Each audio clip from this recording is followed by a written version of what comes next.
On this episode of Playlog, we're talking about another indie game getting a movie adaptation, how Katana Zero's DLC is still happening, and how each of us are about to draft our very own team of indie games.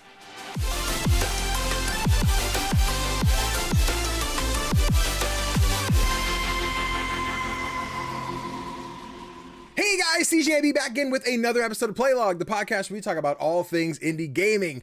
But of course, I couldn't talk about indie games all alone because that'd be boring. So alongside me, I've got my partner in crime, the Play Nice Kid themselves, Tofr. Happy Tuesday, Tofr. Well, sorry, happy Thursday. Don't break the illusion. It's Thursday, remember? Yes, it's Thursday. Happy Thursday to you. Well, we just had the most wonderful Wednesday. It was fantastic. It was great. It was that world-changing event that happened yesterday. That was wild, wasn't it? Yeah, it really was. No, obviously we record these early enough so we can post them Thursday. Thursday morning. It's fucking jarring, man. But yeah, this is Playlog Podcast. So we talk about indies. We got a couple fun things coming at you today. We're going to do our indie game draft. But before we get into that, quick reminder that last week we did drop our latest dev talk where I sat down with Preston from Chintzy Inc. to talk about My Familiar, an upcoming buddy cop RPG about a weird little creature just trying to find his way home. We asked a bunch of your questions to the developers, and if you want to hear some of your answers, you can check out the video right now over on youtube.com/CGDannyB. Meant to plug that last week, totally forgot. So here it is now. So go watch that video, like, comment, subscribe, the whole 9 yards. Anyway, we have a packed episode today. I'm gonna take a drink of my hot chocolate. Shouldn't have done that while reading an intro, but you know what? We're fast and loose over here. We're profesh. Exactly. That's exactly what it is. 5 episodes in, professionalism. That's it. Now to break ice a little bit before we get started today, remember you can write into the show and ask your questions about gaming, content creation, about life, etc., and we'll read them right here on the show. And we're running out of questions, responses. We have a good chunk, but we're running out. So make sure you go use that link right into the show and ask your questions just like Cartoon Burb did once again and asked, what if you could replay any game for the first time? Which one would you choose? I just told you like 30 seconds ago. I was just like, I put this in, did not even think about it. Do you have an answer yet? Because I might have an answer. I have a couple of answers, but I guess if I had to choose one, I'd have to go with Stardew Valley. Okay. Yeah, because I mean, Stardew Valley is endlessly replayable, but I am so tired of the same conversations with the same people in that game. And I just cannot be bothered to start again. Yeah. And it's frustrating because I haven't found another game like that yet that fills that same void because of its amazing gameplay loop. Yeah. But I just cannot be bothered with the same conversations again and again and again.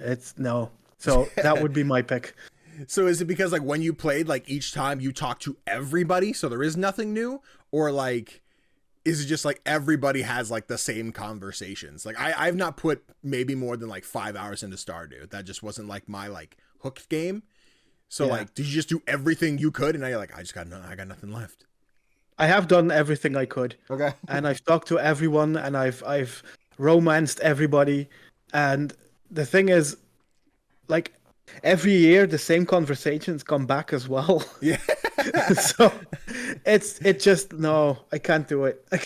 I got you. I was more of like if I could just forget everything and experience it fresh for the first time. You're like, I'm so sick and tired of Stardew Valley. Let me start over. It's a very, very different vibe, but I'll take it. Yeah. I think on a lighter note, I was in my spot of thinking. There were 2 that come up to my brain, and they're always like my third place picks. And those are between Moonlighter and Owlboy, because those are both like beautiful games. Like Owlboy, like visually stunning. D-pad, like I don't know what they have in the water over there, but their pixel art is impeccable, beautiful. But I think just on the pure amount of fun that I had playing Moonlighter for the very first time, bought it on sale on Switch, played it at my desk, captured footage. I'm like, this game's kind of cool. Oh, wait, this game's kind of cool. And just like hours and hours and like going up to bed, like, all right, night, everybody. I'm going to call it a night. Laying there with my Switch and playing until like that battery starts to blink. And it's like, all right, this is make it or break it. Do I turn off my Switch and go to bed, or do I plug in my Switch and keep going? And it was always plug in my Switch and keep going, because that gameplay loop of Moonlighter was so addicting. And then I was just laying there, finding new things, beating the boss, figuring out how to sell prices for everything. Like I was so infatuated with it. And I am like in this moment at the worst time possible with like 17 games coming out in the next like 4 hours. I started a new run of Moonlighter, try to get the platinum on PlayStation, and I am so in love with it. And like, if I could just reset and learn it fresh again, because now I'm in the spot where I kind of have the idea of like, these are more expensive. I can charge this for these. I'm cheating a little bit, pulling up like the seller guide and being like, I should sell this much for this much and just cut the fat. But the process of trying to figure out, can I sell this for this? Like, oh, that was too cheap. Oh man, I only have one of those. Like, I'm not going to get that money back. Like, I lost on thousands of dollars because I like undersold myself and didn't know. So yeah, being able to do that again for the first time would be magical. So give me Moonlighter 2. Do it. I'm going to, that's the slogan. Playlog podcast. Give me Moonlighter 2. Oh, I get it. Like that's the feeling I have with Stardew, despite what I just said. Yeah. Like the gameplay loop is so addicting, and I just wish I could explore it all over again without being bored of the conversations. I feel you, dog. Stardew's an adventure. But yeah, let us know in the comments what games you would love to replay for the first time. Burb, thank you again for writing in. Don't forget, you can write in your own questions. Have us answer what you want to know. Next, we got some quick news. We have 5 titles over here. 5 articles to talk about. The first one we can kind of, maybe not consolidate together, but talk about a little bit at the same time. The first one being 12 million players have gotten into lathering, got in a lather with, let me read the actual title we wrote down. PowerWash Simulator reaches a staggering 12 million players. From Eurogame, what the fuck is that title, y'all? Anyway, long story short, basically, PowerWash Simulator's hit an impressive player milestone, hitting 12 million players since its early access release in 2021. Future Labs dev said that from the number of DLC expansions that we got, including Warhammer 40k, Final Fantasy VII, and SpongeBob SquarePants, the numbers have skyrocketed. And then with one of the more recent Tomb Raider themed updates, we learned just how filthy Lara Croft really is. Winston, I now almost feel bad for locking you up in the freezer all those years ago. And then teasing not only the Back to the Future DLC, but they launched a new website showing that we do have more games in the vein of PowerWash Simulator coming in the future from the Future Labs team. Kind of just streamline that article a little bit, but 12 million players. That's not surprising, but it's still nice to see. Like, that's a big number for PowerWash Simulator. Yeah, it's a big number for indies, I think. Mm-hmm. But I can imagine that the DLC had a big impact on that. I am very, very excited for the Back to the Future one. Yeah. I am super new to PowerWash. Like, I've seen it before. I never played it on Game Pass, but it was free on PlayStation Plus a couple months back. And I started it. I'm still like super early. I've maybe beaten like 10 levels. And the goal is to eventually platinum it, but that's like a long haul. That's like when I feel like cleaning stuff, it's going to be today, and I'll knock out like 2 or 3 levels. But yeah, especially hearing that they plan to make more games in the same vein, and I don't know what exactly that'll entail. Is it going to be just PowerWash Simulator 2, and we're getting more, we're in space, we're in the desert, we're in like crazy biomes outside of what we typically do? Or is it going to be like just more simulators, just replace PowerWash with blank? Is it going to be weird in a world we have like so many truck simulators and blah, blah, blah, blah, blah. Like, what other cleaning or like mundane task simulators is the studio going to bring? And I'm sure they'll be just as fun as PowerWash, but like, until I see that magical, like, other subtitle for it, like blank simulator, I'll be like, I don't know what it could be. I don't know what the next one is. Yeah, I'm curious. Like, there's definitely a market for games like this, as the numbers suggest. Yeah. But like another similar game, Hard Space Shipbreaker, has been pretty successful as well. Okay. And I don't know if you know that game. It's set in space, and you have to like collect debris from spaceships. Hard Space Shipbreaker, you said? Hard Space Shipbreaker. Okay. I see. All right. Okay. I think we did talk about this a couple episodes back, and I'd be like, yes, I do remember this one. Not when I've played, not when I'm only from like dialogue and that we've had here, but yeah, that's I can see something cool like that. I like, you're like manufacturing and fixing the ships, so you're not cleaning them. You're cleaning up space, basically. Oh, okay. Yeah. Oh, damn. Okay. You're cleaning up the debris from broken spaceships. That's sick. Yeah. Like, if it's anything even similar to that, like, I definitely like it simpler. Once we're getting into a lot of like the mechanical, like, oh, I gotta do plugs and make my gigawatts flip upside down or whatever. I'm like, ugh. That might be a little too much than I want, but we rock with it. We do our thing. I do believe. Let me have a look. I think the game is on Game Pass as well. Heartspace Oh, no Shipbreaker. shit. Okay, hold on. If you're interested. I always say. Let me it's the Game see. Let Pass. me see. I'm not sure. Let me check. Yeah. Before I give you wrong information. Yeah. No, it's been removed. Damn it, Game Pass. What'd you do? Why'd you do this to me? It's all right. We'll find it at some point. It's on the wish list, so the moment it goes on sale, I'll know I'll have that. I do want to check one thing real quick before we keep going, just because OBS seems to be fighting me. So give me 1 second. I'm going to cut the recording here. Alrighty, so video viewers might be a little framey from time to time. I'm not sure what's going on. I think we're just dying today, but that's just pretty typical for today's society. So we're going to rock with it. Audio viewers shouldn't have a problem. We'll be good. Anyway, where were we? Manor Lords. Next article. Manor Lords surpasses 3 million Steam wishlists ahead of this release next week. Manor Lords has surpassed 3 million wishlists on Steam ahead of its release next week. The medieval city builder strategy game has been top of most wishlist games on Steam for some time, but has continued to build in popularity to pass yet another major milestone. After demo release in 2022, the game received 500,000 wishlists, which jumped to 2 million wishlists after its 26th April release date was announced. 7 days ahead of its launch, it hits 2.5 million wishlists, and now it added another 500K on top of that. So, another article from Eurogamer, by the way, so shout out to Eurogamer for doing the damn thing. In their article, they note that Slavic Magic, the devs making it, is a solo dev. Yeah. So, like, the more as this unfolds and we're seeing about Manor Lords, the game that's, like, almost weirdly still not on my radar, but the fact that every time... We just talked last week, I think, about this hitting 2 million wish lists. And now they're sitting here like, 3 million? What is this game? Is this individual just, like, botting? Are we botting wish lists? Not that I want to think that. I want to think this game is doing phenomenally, just, like, getting the attention.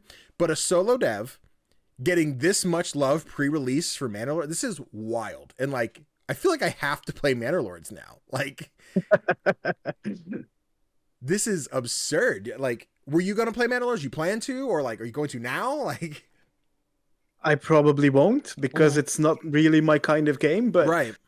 It makes me happy that it gets, like, this many wishes, especially seeing as the game is releasing on PC Game Pass as well. That's right. Okay, then I got to try it. If it's on Game Pass, I got to try it. Yeah.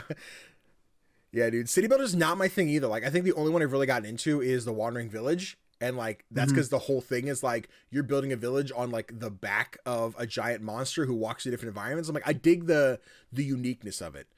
And, like, having not touched the demo, only seeing a couple trailers, I'm not quite seeing what the rest of the other 3 million people on this planet are. But now I've got the FOMO. Now I'm just like, what am I missing? What do I need to find out about this game that everybody is so infatuated with it?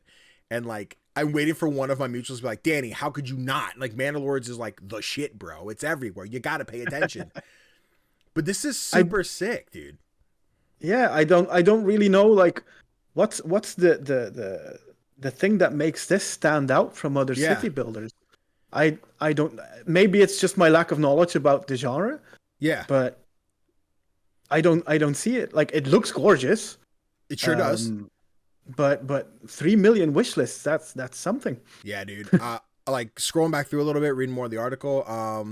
Simulation game fans will likely find plenty to enjoy, though the developer mentions in a Steam post that this is not meant to be a competitor to Total War series, nor Age of Empires or StarCraft.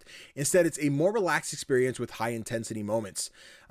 So, like, I'm wondering how much narrative goes into, like, the world you're building, or, like, what the moment to moment, like, I feel like there's going to be a lot of loss, right? Like, I'm going to build this whole city and all of a sudden, like, a war is going to take out my entire town and now I'm starting from scratch, or, like, what that momentum push is going to be that makes Manor Lords so impactful for people.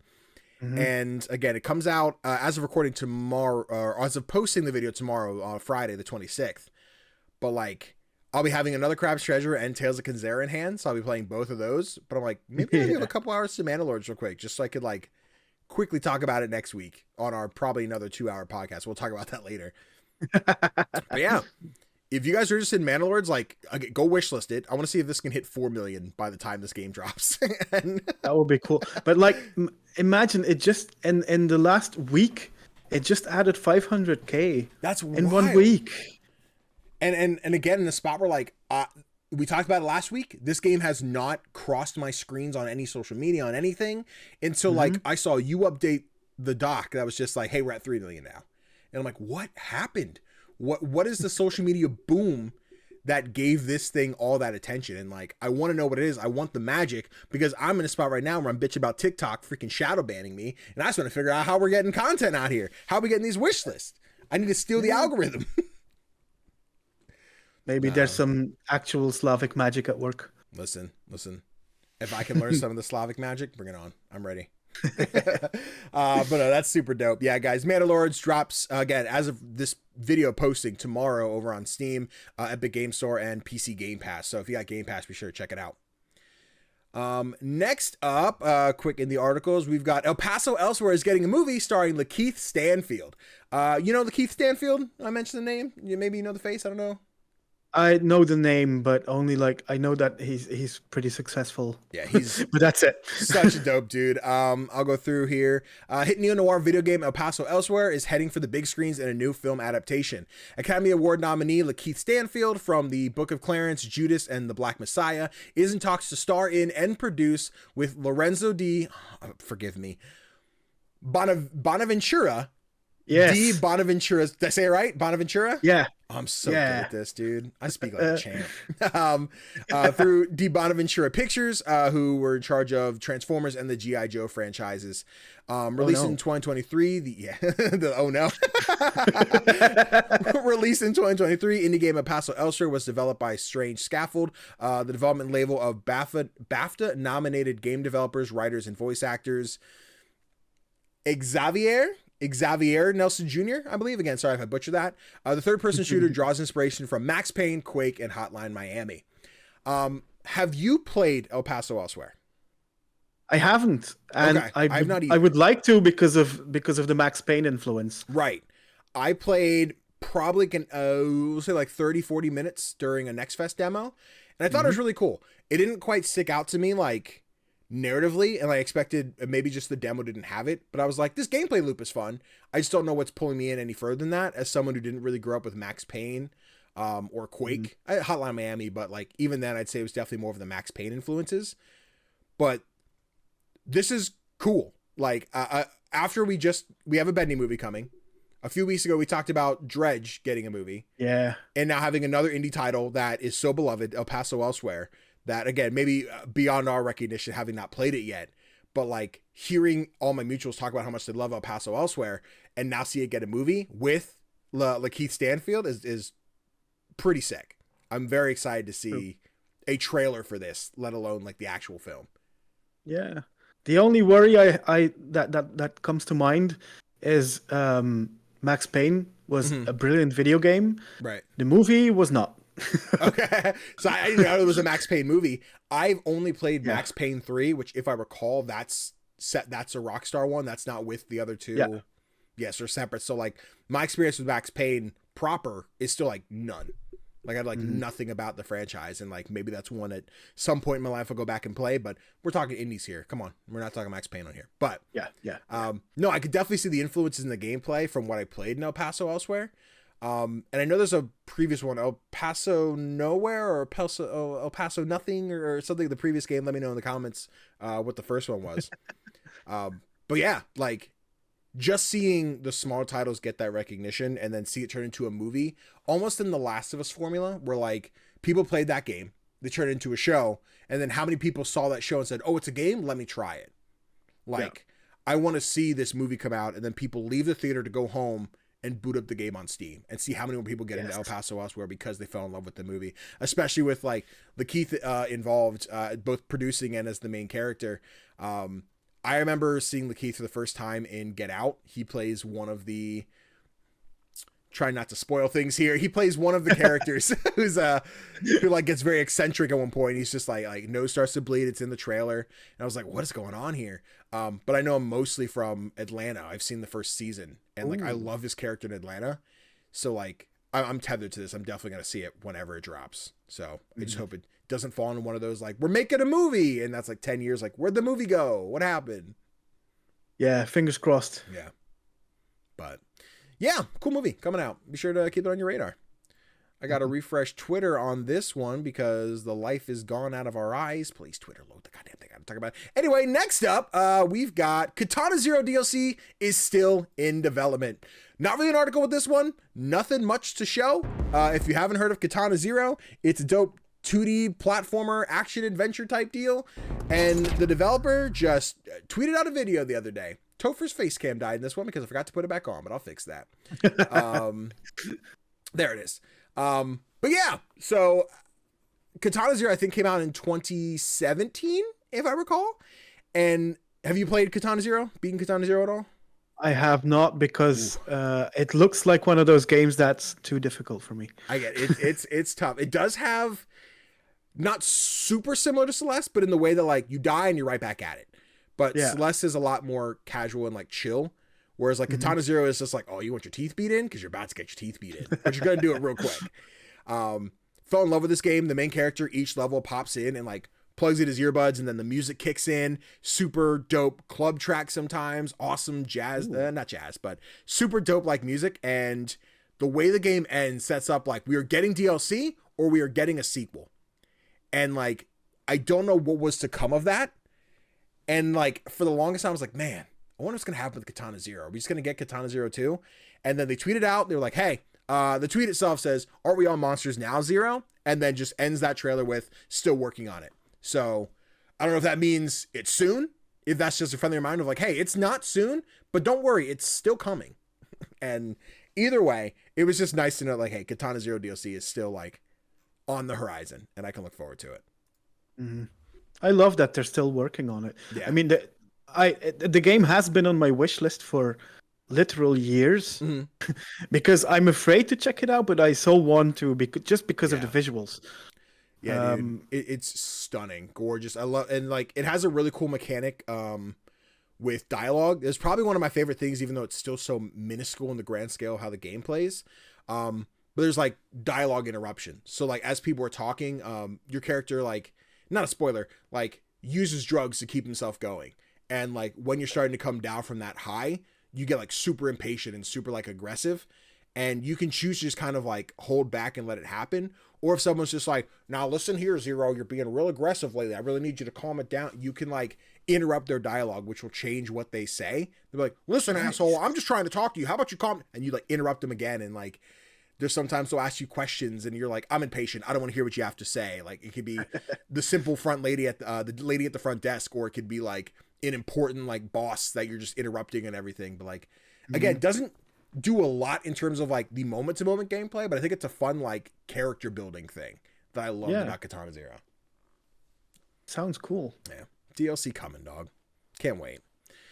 Last article of the day, Xbox announces the next indie showcase. So basically next week, April 29th, this article is from comicbooks.com. Yeah. Next week, April 29th, Xbox is having another indie showcase, and it looks like it's going to include looks at Dungeons of Hinterberg, 33 Immortals, Lost Records, Bloom and Rage, and many others. And I also saw another article saying the Don't Nod's newest game. I forget what that one's called. The one like that's Lost Records, Bloom and Rage. That's what that one is? Okay, cool. I don't remember the name of that one, so I'm like, I can't think of that one. But so yeah, those will all be headlining. Coming, April 29th, so next week. So that'll be our next podcast, so that'll be exciting. No, I think it's always great. I had told you on Twitter today, there's a combination of we either picked a really good time to start a podcast or a really bad time. We're like, this is supposed to be like an hour and a half podcast each week, to then be like, oh, we have to break down upwards of 20 games that got revealed at a showcase today, which makes the episodes like 2 hours long. So the fact that we went from III Indie World Showcase, and now we're doing an Xbox ID at Xbox One, where I'm like, can I just have a normal episode? They will happen. I think, unless Nintendo just plans to surprise us with indie showcases. If you do another indie showcase next week, I'm gonna lose my PlayStation. You better not. Don't you be like, oh no, the FOMO, I can't do one. What am I gonna? And you'll be like, quick, indie State of Play. I'll be excited, but I'll be frustrated at the same time. Let me put out a normal length episode. You know how tough it is to get someone to listen to a 2-hour podcast? No, but listen, it's I don't know if I said it on the podcast last week or I just mentioned it to you. Yeah. But I was thinking if we're gonna get Silksong news, it's probably gonna be an Xbox showcase because it's coming to Game Pass. So maybe I've just jinxed it. I don't know, but maybe this is it. Listen, not you say it. Let me level-headed now. That immediately like the adrenaline, like too many showcases. Like, wait a second, hold on. That reminds me, I should retweet that later. It'll be a funny tweet. No, that would be awesome. In these two showcases where everyone's like, Silksong, where's Silksong? We haven't seen Silksong. Where we have all these things pointing to a upcoming release date announcement. The fact that ID at Xbox would pop up and be like, hey, by the way, we have our indie showcase. Now, if we don't see it, again, the pitchforks and the flaming torches are all there. Just like, why didn't you show Silksong? You were the ones. You were the chosen one, Anakin, and blah, blah, blah.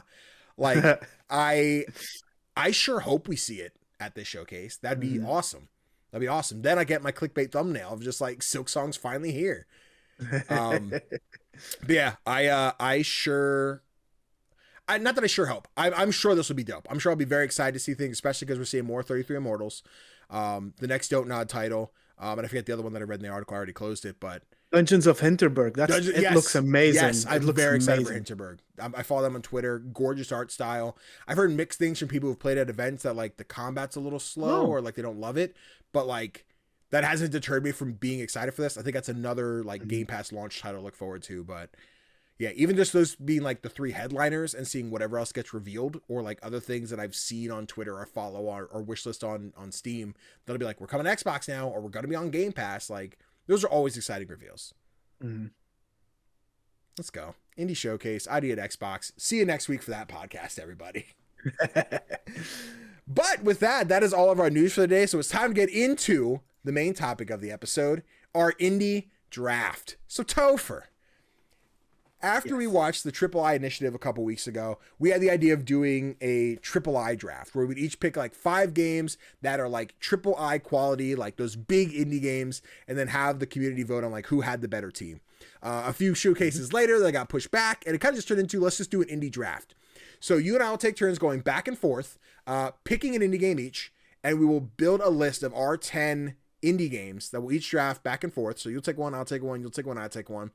Once we build those lists, we'll leave it up to the community. I know I have a poll on Spotify.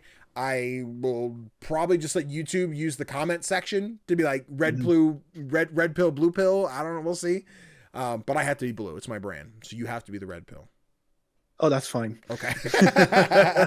But yeah, so you guys will use the comment areas that you have access to pick on, to pick who has the best team. And because Tofr, I'm so generous, I'll allow you to have the first indie game. Oh, that's really sweet because it's a game that's definitely on your list as well. Yeah. This is a tiny game called Celeste. You're a bastard. Damn it. Yeah. Not me drinking hot chocolate out of my Celeste mug. Go ahead. Why are you taking Celeste? Well, it's just like technically you'd call this game a precision platformer, but the thing is, this game is so much more than just a platformer. Yeah. It's a game that just it's so full of heart. It has a story that just drags you in. That I mean, it's about mental health issues, but at the same time, it's also about being trans because the developer discovered she was trans during the development of this game. Aww. And afterwards she realized how much of her journey translates into the story of the game. It looks fantastic. It has a soundtrack by Lena Raine that's just phenomenal. And like, this is just one of those games, when you mention the term indie game to someone, this is one of the first games that just pops into your mind. Yeah, it so is. And like you mentioning like the trans identity thing with Celeste and like the narrative of the game. I always love thinking about that development process, right? Because these are fictional characters. At the end of the day, they aren't like a real person, but they are so heavily inspired by real people and real events. And like, that's what I love about indie games, that passion came from somewhere. Yeah. So like that somebody said, here's how I feel Madeline exists. This is what Madeline is like. This is where their narrative comes from. This is where this character's idea comes from, where what inspired them. So knowing that there's like genuine emotions and feelings in these characters is so magical and also like heartbreaking at the same time. Like, I don't want a person to feel like this. I don't want a person to feel this sad, but people do. And like, yeah, if you've ever wanted to feel something, don't pick Celeste because it's not on my list, but like, go with something else. No, it's a good pick. It's a strong first pick. It was, damn. That sucks. So I guess. I'm sorry. I'm so sorry. Whatever. I don't care. I didn't even want Celeste. I don't care. I guess for my first one, I'm going to go with another one that you mentioned earlier. And I'm going to take Stardew Valley. Ooh. Not necessarily because it's one that's super close to like my heart by any means. I already mentioned like Stardew Valley's not like my cup of tea. But I know the masses love Stardew Valley. I know I'm in like a vast minority of people who don't like love the game, but the amount of people, for whatever reason now, I've seen so many Stardew Valley like cosplays on social media. People just picking their favorite love interest and cosplaying that person. I have no clue who they are, but just the vibe and the music and seeing the videos, I'm like, oh, that is a Stardew Valley character. I understand that. That is what people love about this. They love the mundane thing. Like, we all hate doing our chores every day, but doing them in a video game for some reason makes it more fun. It gamifies the whole thing, and being able to go out and grow crops, sell them, meet people around town, have the courage to talk to a girl that we could never do in real life, but doing that in Stardew Valley is like so special. And I totally understand the magic behind it. Again, not for me, but I understand the world loves Stardew Valley. I'm just a weirdo. Yeah, it was on my list as well, obviously. It's probably one of the most successful indie games ever. Sure you is. can play it on just about anything that plays video games. Yeah. And yeah, to me it's really special. It helped me a lot during a time when I was struggling really hard with my mental health. Because it was just so satisfying. You could plan something and then watch it grow. Yeah. And it was so satisfying. And there were these characters that you got to meet, and there was nothing bad could happen. It was just so gentle. It's so gentle. It's so gentle. And yeah, I'm like, I wish that I could. Okay, it was still on my list. Listen, you did this. You stole from me first. You could let me have Celeste, but you did. So now you lost Stardew. Now it's time to be nice. Pick something that's not on my list. I'll try. Let's see. How about Firewatch? Okay. No, you can have Firewatch. I can have Firewatch. You can have Firewatch. So for those of you who don't know Firewatch, it's a walking simulator in the tradition of games like What Remains of Edith Finch, which is another game that could have been on my list. It's a walking simulator, but calling it a walking simulator feels a bit disrespectful to me because it's much more than that. It's like it's a game dope narrative. Yeah, exactly. And it's a really good narrative. Plus, the gameplay is engaging as well. You get to like travel around this beautiful natural park. What's it called? Shoshone Park. Shoshone Park. Yeah, and you play as Henry, who has taken a job as a Firewatch in the Wyoming wilderness to get away from the huge mess that is his personal life. And I think this game just shows you how to handle adult themes. These are adults who have to deal with typically adult struggles and deal with them in equally adult, messy ways. Yeah, Firewatch was my first walking sim. I think I picked the wrong trailer because this is just like all the freaking fire tower. Yeah, I remember picking this up on PS4 a while back, and like I had tried Gone Home, and that like didn't vibe with me. I didn't quite. I'm like, there's not enough to play. I didn't get into it. Yeah. And Firewatch though, it gives more like you don't do a lot outside of walking, but there are like the moments of like you can see in the footage like climbing down the side of a mountain, and like you're actually the thing has more gameplay to it than something like Gone Home. But like this is where I was like, I get it. I understand the magic of this type of game. I understand what walking sims are now. And like since playing this, I've been meaning to go back and play Gone Home to give it like the proper playthrough that I haven't done up to this point. But Firewatch definitely is my favorite walking sim with the single narrative. And without spoiling it for anyone, I know Burb out here. Funny, we'll talk about Firewatch later. So maybe I should just beeline it into like the next part of the conversation. But no, Firewatch is a magical game, and I definitely think people should be checking this one out. It's really cool. Absolutely. And a shout out to the voice acting here as well, Yes. because there's basically only two main characters, so they're doing a lot of heavy work, but their relationship is fantastic. Yeah, great pick. Thank you. Well, then I think I have to pull out my big guns here. I think I have to do it. I have my list of favorite indie games of all time. And one which is, we'll call them, just depending on DLC you're playing, we'll call them a mascot of indie games. And that little bastard is Shovel Knight. I have to take Shovel Knight. Shovel Knight was my gateway drug for indie games. I remember seeing this on Steam and being like, I want to play it, but I don't have a computer that can run video games. My laptop just would never. And I remember waiting and praying for the day it would come to console. And I remember it dropping on Wii U and dropping on the 3DS. And I worked at GameStop at the time, so I checked it out. And I'm like, this is really cool. I brought it back and then immediately checked out the other copy. I beat it on Wii U, took it home, beat it on 3DS, bought it on PS4. I own Shovel Knight on all the platforms that you can. I have to go through and play all the DLC at some point. Still a game I dream to platinum. I just know there's a lot of like speed runs, do without taking damage, I'm like, there's a challenge to it, but I love Shovel Knight so much. And the iconicism of like, if you go to Yacht Club's website, they have a page of cameos for Shovel Knight, and it is incomplete. They do not have nearly enough of the games that Shovel Knight appears in on their page. Like, as I sit here and think about Wild Frost, in the shop in Wild Frost, there's Shovel Knight's helmet in the background. Like, he is just iconic as a character. And when it comes to indies, like Shovel Knight is like a must in any conversation. So yeah, I had to take Shovel Knight. I understand. I have only dabbled with Hollow Knight, Shovel Knight before, but it is iconic. I mean, if you think of indie platformers, Celeste and Shovel Knight are probably the first two that come to everyone's mind. 100%. I tweeted out the other day.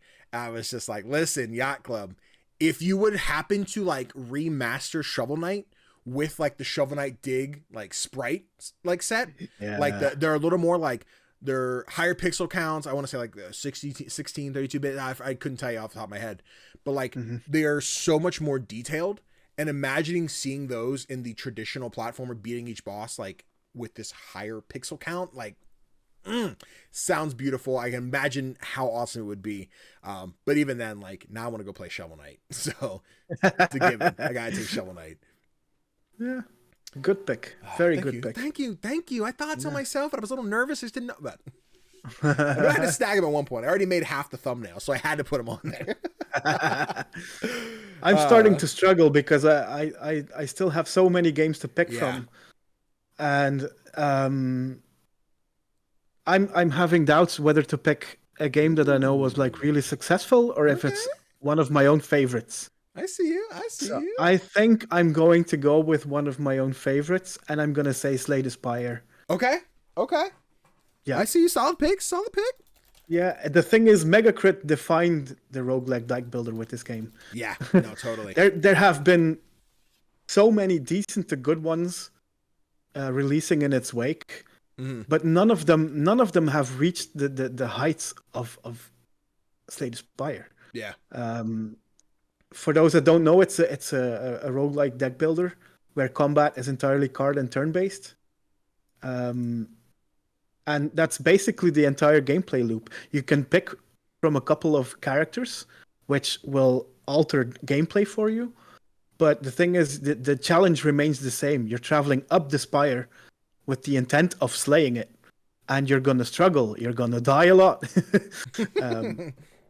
But it's so good. And the fact that Megacrit, as the developer, is one of the big names behind the AAA initiative, just goes to show how much credit they have in the indie scene. Yeah, 1000%, dude. I'm in that spot where like I've put so little time into Slay the Spire. Like, I would never say I've played Slay the Spire. I've like dabbled with it, right? And after like the Triple I initiative and like, oh, we're getting 2, like I should find the time to go back and play more Slay the Spire. I almost put in this like Half-Life category, right? Where like everyone says Half-Life defined first-person shooters. It did all these different things to like move forward the genre. And I'm wondering like how many other deck building RPGs have I played that when I go back and play, say, this Slay the Spire, am I going to be like, I like the way Wild Frost did this better. I like the way Dungeon Drafters did it better, or like, and never to take away from like what Slay the Spire did, but it's almost like I've seen the sequels, I've seen the things that took inspiration from it. How impactful is it going to be for me to go back and play one that I've seen not necessarily better, but I've seen done in a way that made me go, I need to play Wild Frost. I never felt like I need to go play Slay the Spire, and not sit here and be like, let's talk down Tofr's list or anything. Just my front of mind thoughts with Slay the Spire. I still want to play it. I still plan to play it. I think it'd be great to talk about like my impressions playing it in like 2024, but very like always interesting thought being like, ooh, we're going to play one of those like gems that people love, but like, will I love it? We'll find out. Well, it's interesting that you feel this way, because I've thought about this as well. And the thing is, I've played plenty of deck builders since and have loved a lot of them, like Wild Frost, for example. But I end up going back to Slay the Spire. I see it. Every time. And do you feel like that's a comfort thing? You're just like, I'm comfortable with Slay the Spire? Or is it just like, I feel like Slay the Spire did this better? Or is it like a mixture, or like neither? Like, I guess It's a mixture of both. It's a mixture of both. Like, it feels familiar to play. And in comparison to Wild Frost, it's less challenging, I think. Yeah. Which suits my sensibilities better. Felt that. Yeah, but I don't know why. There's so many good deck builders around, and yet I keep returning to Slay the Spire. I even got the board game this week. You did. Yeah. I think you had in the background, or no, you had something in the background last episode that I remember seeing. I thought it was Slay the Spire, but now I saw your post about like getting the board game, so that's exciting. Yeah. Well, Tofr, I'm glad you took Slay the Spire, because I gotta tell you, you left the door wide open for me, baby. You left the door wide open for me. Right now, I'm in a hole. And you know what that hole is? It's that fucking Supergiant won't email me back and give me a code for Hades 2. So I'm gonna have to take Hades for my third pick, because dog, I was missing out. I got it, but I didn't really get it. In the time that I put into Hades in early access, I wasn't enough of a roguelike guy then. I didn't quite get the loop. Moonlighter was the one that said, Dan, you understand roguelikes now. Now you have to go back and try the ones you messed up on. And just this year on my Wheel of Shame, I had played Hades for the first time. I beat Hades. I'm still trying to go back and like get the platinum and beat Hades 13, 14 times, or how many times you have to do it. And like, damn, dude, this game is magical. It's just, and like, it's so weird to define like, oh yeah, it's the loop of going in and doing it again and again and again. And like, what makes that different from other roguelikes? Hades just does it right. And I don't think I have like the words right now to explain how they do it right, but they do. And the fact that Supergiant like was doing new IP each time, like they did Bastion, Transistor, Pyre, Hades, and they're just like, cool, we do something new. And they said, we found the golden goat, and it's Hades. And now we have Hades 2. And like the world is bumbling to get into this play test, where I just saw them tweet before we sat to record, hey, we sent out more previews when I reset the computer, and I still didn't get mine. I'm still not in. I still can't play Hades 2, and it's bugging me. Because the FOMO is so real, where I want my hands on Hades 2. I want to see this new version of Hades, and I don't have it, and it's bugging me. But yeah, Hades was a gem. I had to grab it. It's true. Like I struggle with like not being perfect at games immediately because I grew up like as a gifted child, and now I can't function. Been there. And like not being good at something terrifies me. Sure. And Hades is the game that got that out of my system. Okay. Hell like, yeah.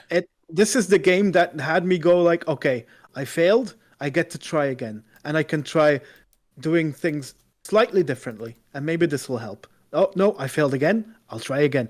And I love it for that. I mean, I I never even reached Hades himself. Okay. But I still don't mind because playing it just feels so satisfying. It does, dude. It does. I had put so much time into. I only say so much time. I put a couple hours into it in early access when it was on Epic Game Store when it dropped, and then the full release came out. I never went back. I picked it up on Switch and I got to the third boss, not knowing how close I was to the end. And the first time they beat me, I'm like, damn, I was close. I'll come back to this. And then something else came out, and I just never went back to it. Not out of any kind of malice, like this game's too hard. I just didn't. And then like I was like, I need to go finish Hades when they announced Hades 2. I'm like, I'm missing this like notch on my belt of things I need to accomplish.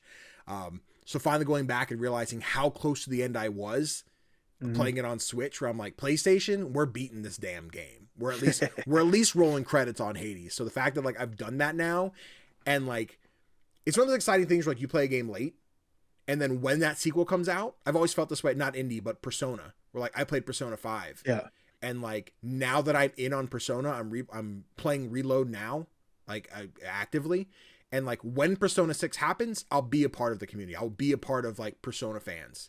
So like beating Hades, I will now be in the fan base for Hades 2. And that's very exciting for me. Like that FOMO can't exist until another franchise tells me it has to. Okay. But now it's time for you to pick your fourth one. Well, let me cross off Hades. Yeah.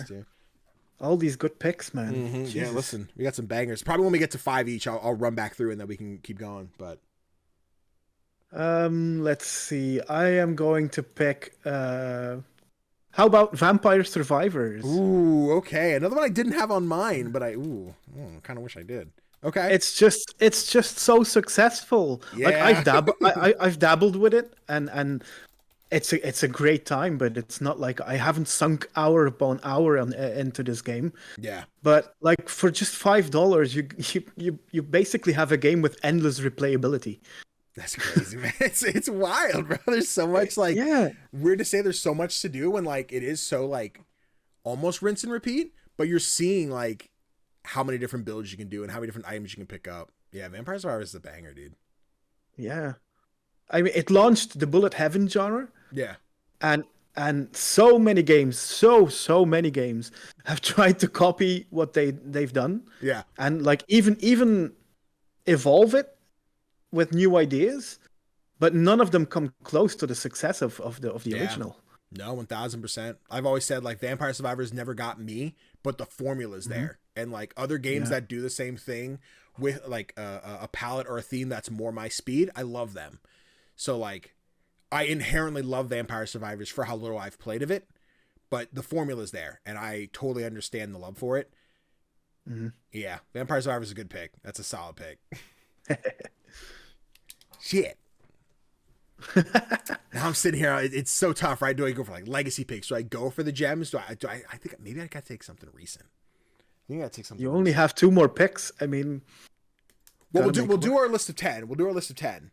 Oh, 10. Okay. Yeah, once we get to 5, I'll be like, Tofr picked and Danny picked, but yeah, we'll do 10. So I got more than 2. Calm down there, Buckaroo. You trying to take my picks away from me? I don't think so. Shit.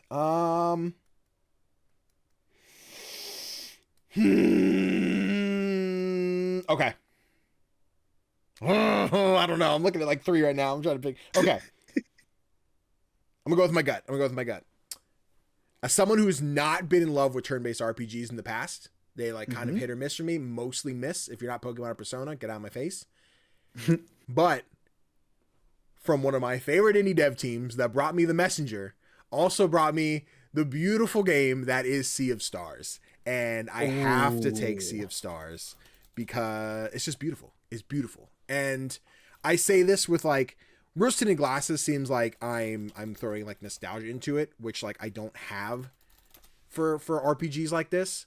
But I love this game so much more than I could like put into words, where I don't like RPGs like that. Nothing wrong with them. They're just not my cup of tea on a regular basis. But in a game that takes place that's a prequel to another game that I love, The Messenger, like Sea of Stars is beautiful as someone who hasn't played Chrono Trigger, but I can still see the influences from what I do know about Chrono Trigger. Sea of Stars, though I see like the argument in like the lack of character development, there's not a lot going on for these characters outside of like, they're kind of just warriors that fight to the end of the story, I still love the relationships. Garl, as like the third wheel of this whole thing, is such like a passionate individual, and then even more the characters you meet along the way that have like different motives and different reasons for like joining the crew or coming along, or like friends you meet along the way and like, what are they here for? I don't really know. The trailer doesn't spoil the last two companions, but like I love them design wise and maybe thematically the most. And man, Sea of Stars, I love this game. I had to know that you were gonna pick this because this is might sound weird, but I think it's your coverage of this game that made me notice you on TikTok. Okay. Because you had such, like, you always bring the passion when it comes to indie games, but when you're talking about Sea of Stars, you're just shining, man. Listen, Sabotage, I'm shining. If you want to put me in actually, no, I won't ask you to put another creator in your game. I won't go there. But that's a whole other thing. But I'm just saying, if Sea of Star 2 happens, like, let me know. I just want to be a part of that. Yeah, man, this was a special one for me. And like, even going to last year, we're like, I went into 2023 like, this will be my game of the year. And like, it was hard coming to that end of the year. I'm like, I think this other game beats it out. So it being like the runner up for my game of the year was like hard, because I still love it. I still love the game. I will never take away how much I enjoyed Sea of Stars. The other one just had like a gut feeling where I'm like, I think I like this game a little bit more. It hit me a little bit different in 2023. But like, I just ordered the gorgeous art book that they keep advertising everywhere for Sea of Stars. And did I spend $40 on this goddamn book? You bet your ass I did. I can't wait for it to get here. And I'm going to sit here and look through the book over and over again when that shows up. It's totally going to be worth it. Yeah, I'm so excited. But yeah, Sea of Stars will be my fourth. So on to your fifth. Okay. Halfway. All right, my fifth.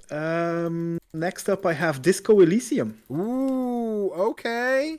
Okay. Yeah. Disco Elysium. Yeah. I've never finished that one. Well, the thing is, like, usually RPGs are like these 70 hours, 100 hours slogs. Yeah. And I don't have the time to play those kinds of games. Fair enough, I just can't find the time for it. Yeah. And then Disco Elysium came along, and not only does it not have combat, which I prefer, but it's also not in a fantasy setting, which is something original. Yeah. And I don't know, it just sticks with me. I only played through it once, but it still sticks with me. And I think when did I last play this? In like 3 years ago or something? And still, the game stays with me. It's weird because basically you play as a detective who has completely forgotten everything due to alcohol and substance abuse. You wake up in a hotel room you don't remember, next to a crime scene you don't remember, and your partner for this case, which shockingly you don't remember, arrives to help the investigation. And you get to play out this investigation any way you want. And this kind of freedom with the tabletop mechanics that are infused into gameplay, it's just fantastic. Yeah, I remember the world talking about this game, and like, it was always verbal. I never saw gameplay. I just heard people talk about how it functions, so I could never really picture what it was to then see it. And I'm like, yeah, this is nothing like what I thought it was. And I picked it up on PlayStation, probably played the first 3 or 4 hours. I'm like, this is really dope. But I think I was playing it as like a stream game. I'm like, this doesn't really hit as like, how do I keep viewers entertained? This is a very like personal experience. So I've like meant to go back, and it just hasn't come up yet.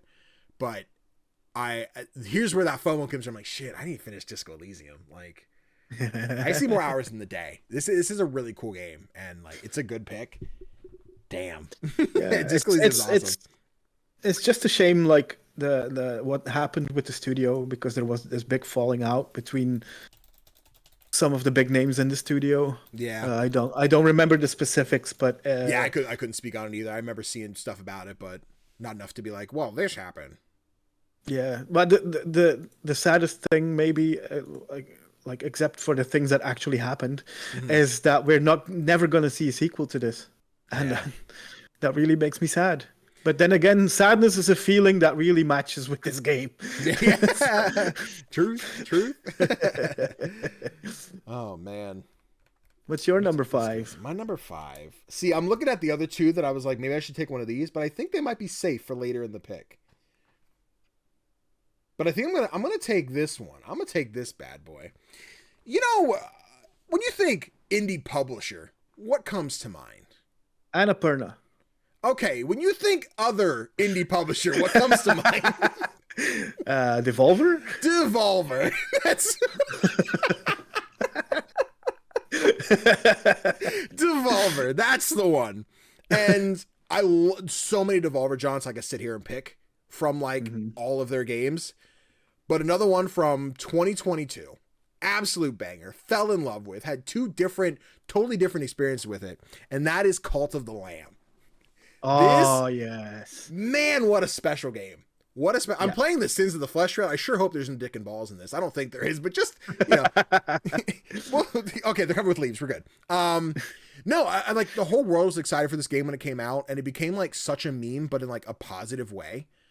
And I played this in like two different veins. Like there was like Danny just lights off, threw on some anime, played through like the roguelike section of it, set up my town and everything, right? I just like, we'll say like gamer moded like this game. And then I played the PS4 version on stream where I was like, this is my community. Chat, like redeem a channel point reward, you go on the list. Once I get a new person, you get to pick your race. You don't get to pick the color because we were the Lapis Legion. We were all blue. Everyone got the same blue. But like everyone got to pick their characters, they got to put their names in, and like they were a member of the community. And it's like, oh no, Cartoon Burb's eating a bowl of shit. Oh no. Zenoza is being a miscreant. He's trying to speak down of our Lord and Savior CGDannyB. We have to put him in the gallows. And like we had this fun moment of like this community is Cult of the Lamb, and like it holds that special. Where I put it? Hold on, let me find my little. I got quite a few little rigmaroles behind me. I really like Cult of the Lamb. So wow. I got the U2s, I got the plush, the bell broke off so it doesn't ring-a-ding-a-ding, but he's there.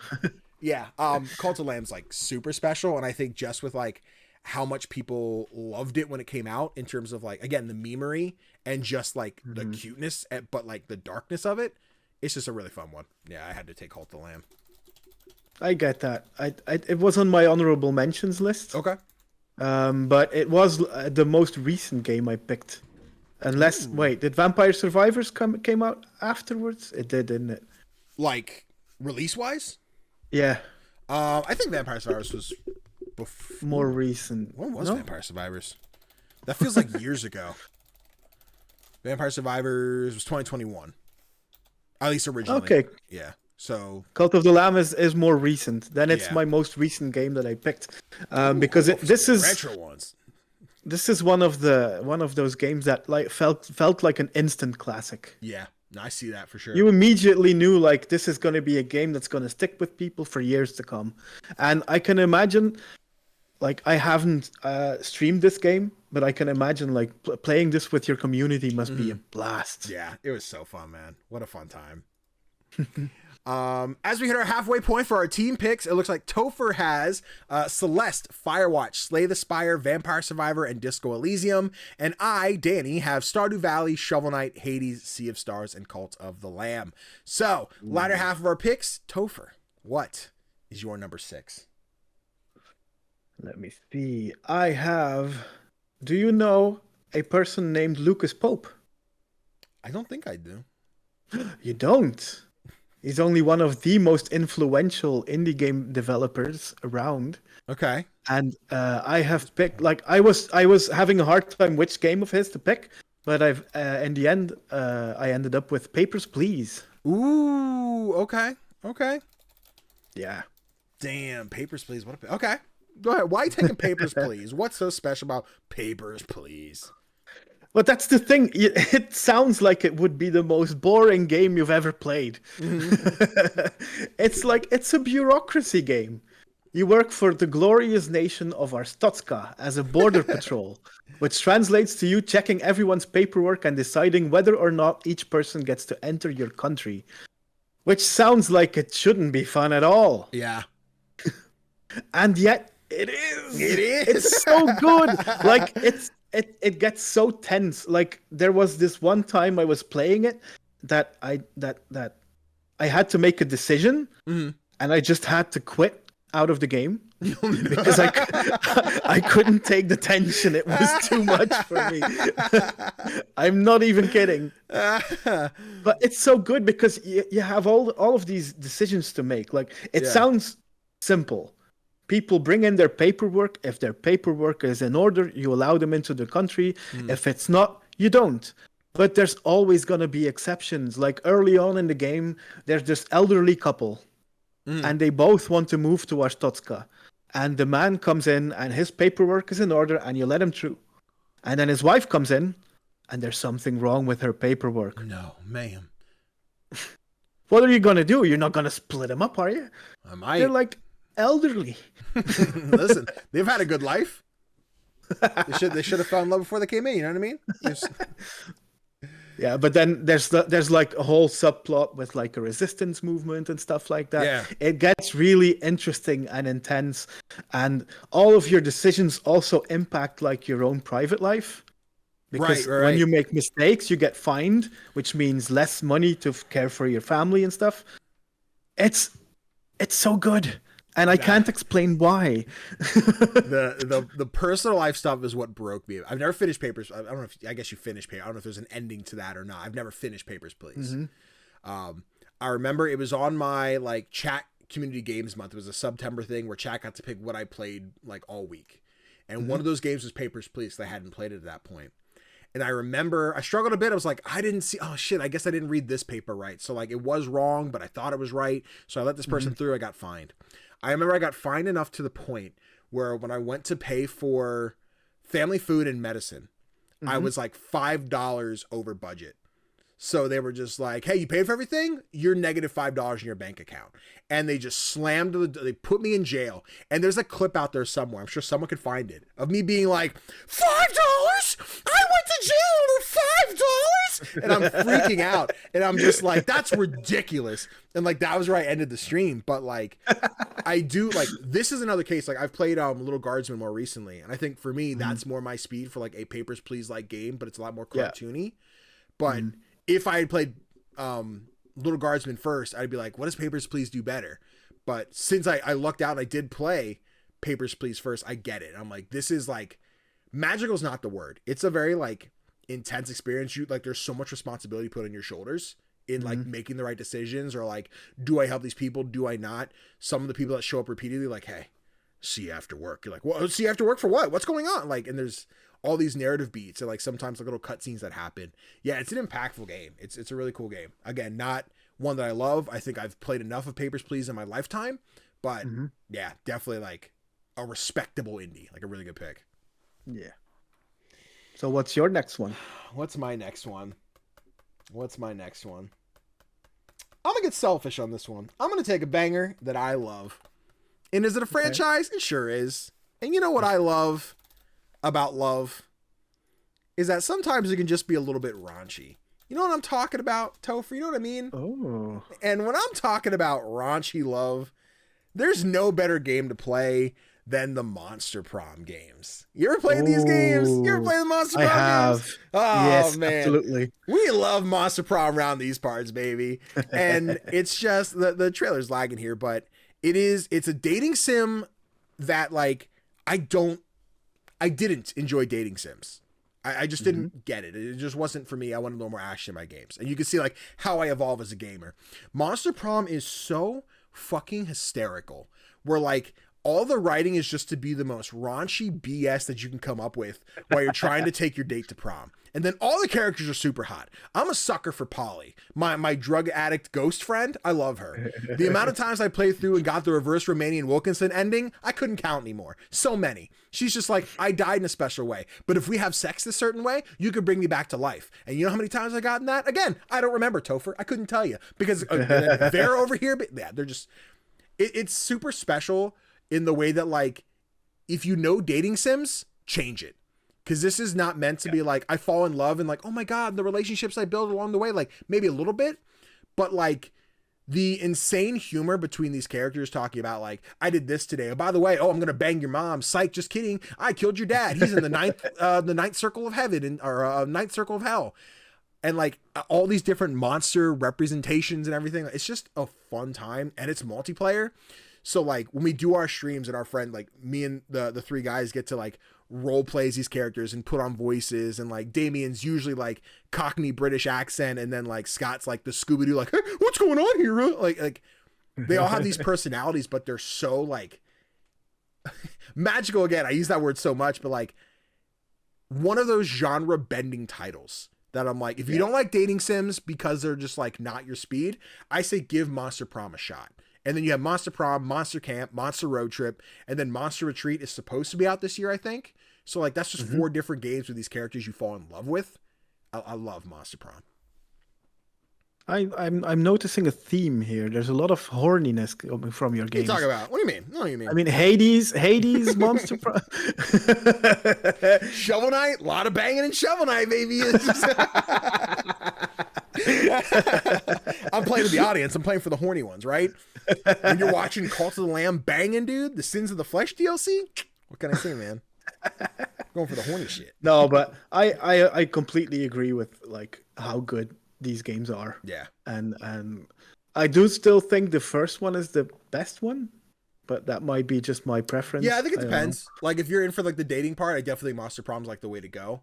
I think Road Trip, in terms of how they changed the mechanics, where it is not a dating sim anymore, it is more of like an adventure with your friends. I really enjoy that departure from like the original game. Yeah. And I think it's like you fall in love with the characters enough where like you love to see them grow and do new things. But yeah, hours is not even comparable. I put so many hours into Monster Prom compared to the other two. Yeah, no, I totally get it. Yeah. That's a really good pick. Thank you. Speaking of good picks, what's your 7th? Yeah, 7th pick. I'm going for one of the OGs. Okay. The OGs. It's by Toby Fox. And it's called Undertale. Damn it. I thought like maybe I can hold out. Maybe I can grab it for like number 8 or 9. Damn. No. He said no. Oh, man. Like it's just another of those games by a solo developer, just like the Like Papers, Please was as well. Yeah. And Stardew Valley.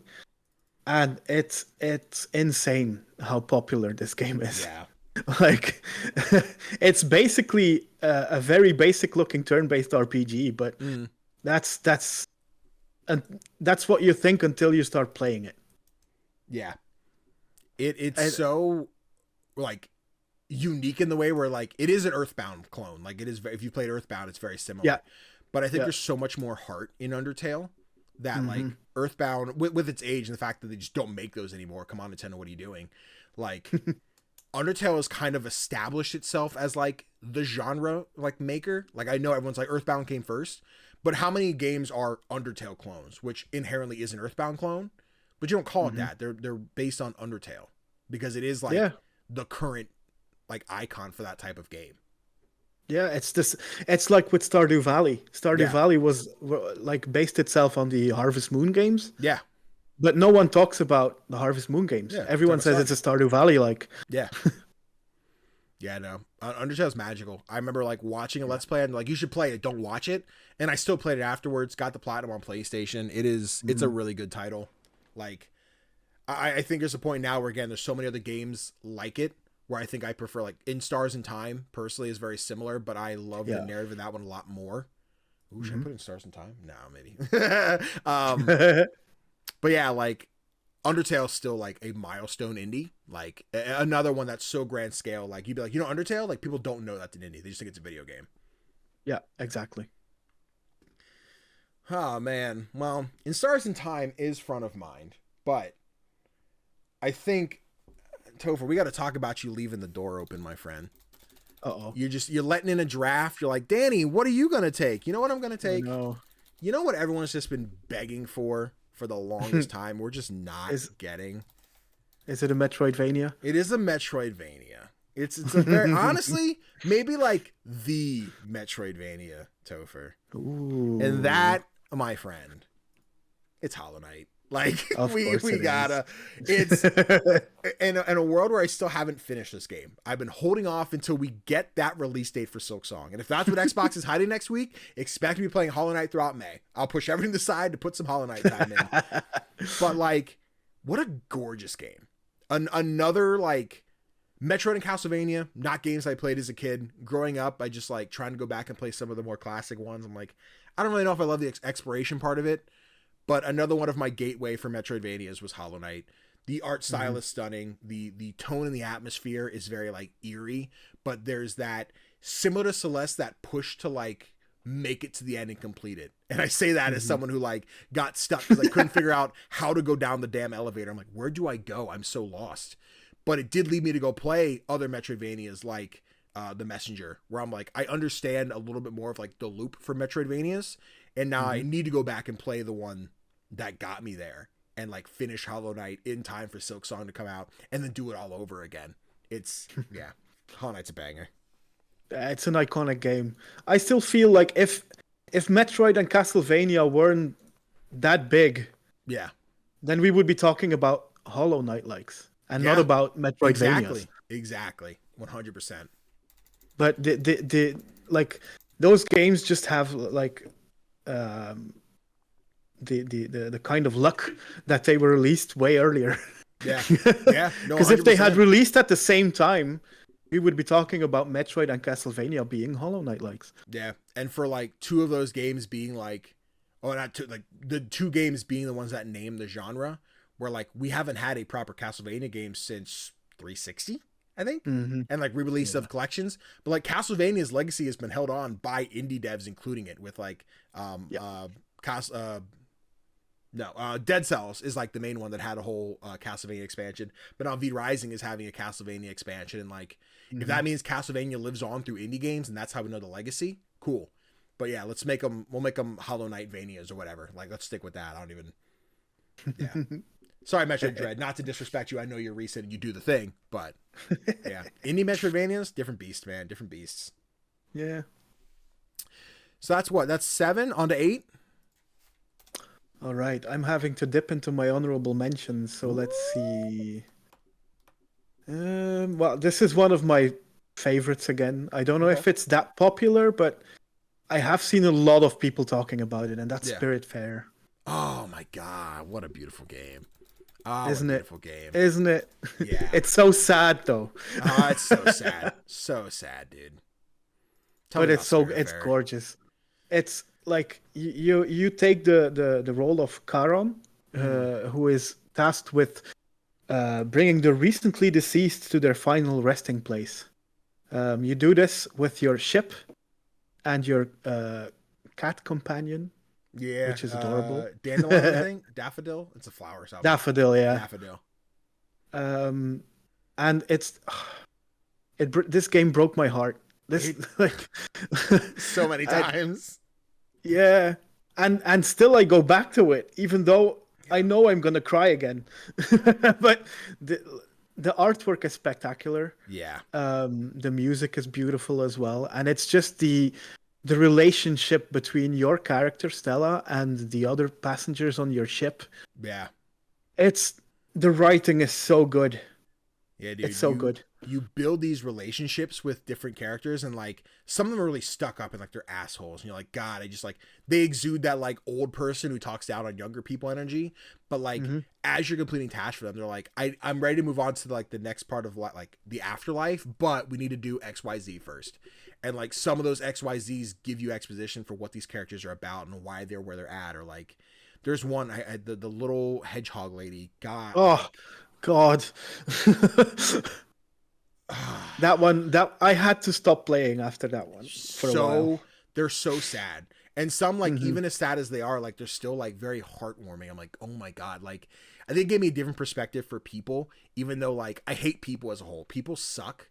But I think there's just this like, even though people suck, there is a life beyond what you can see and what you know of these people. And Spiritfarer like gives you that window to be like, yeah, you know what, you're right. I as mad as I can get at someone or as annoyed as I can be by someone, I should take that opportunity to like understand they're in a different spot than I am. And yeah, it's such a fun experience. It's so pretty. Is. And like for a game about death, it's so life affirming. And I did not expect that. Damn. Spiritfarer is a good one. That's a good one. Yeah. What's your next pick? I I still got my list. I'm not dipping into honorable mentions yet. Basically, whatever doesn't get picked is honorable mentions. I think I have a lot of big ones here. A lot of mainstream ones. Some that I'm like, Danny, you haven't picked this one yet. You got to get on there. Mm-hmm. And I think I'm gonna grab. Yeah, I don't think you'll take that one. I'll take this one. I'm taking Cuphead. It's Cuphead, baby. It's mother frickin' Cuphead. I know Cuphead is one that is like, the amount of people who have said I've never finished it because it's hard. I get it. Cuphead is a challenging game. And like, as someone who hates Souls-likes, they are not my thing. Like, I'm praying another Crab's Treasure in, as of today, when I'm streaming this right now, when this episode drops, not right now, a couple hours, but it is, I don't like that challenge for the sake of challenge. And though Cuphead is that, it is the game that I have beaten the most in my life. The amount of times I've gone and played through a game over and over again. I have 200% this game on every platform that I've owned it. Xbox, Switch, PlayStation, PC. And then just the sake, like, for the longest time, whenever we'd finish something on stream, like, you just want to power through Cuphead quick, and we would speedrun Cuphead in like an hour and a half. And like, I've played it so much and I have like the muscle memory down, even though I'm like, oh, Grim Matchstick is coming up. He's the one who will always screw me over. I suck at Grim until I don't, right? But like, I'm sitting here thinking about Briny Beard. Me and Kanai have this like 1, 2, 3 jump, because he's always chewing up and spits the cannonball, and I just have this memory down. But another like weird iconic one, right? Where like it was so much promoted with Xbox, where like it almost feels like it's not an indie, but Studio MDHR being independent, doing their own thing, having the DLC, and I'm just like, are we getting a Cuphead 2? Are we getting another game that's in that Rubber Hose style? Are we getting another game that's nothing like Cuphead whatsoever? Style, gameplay, anything?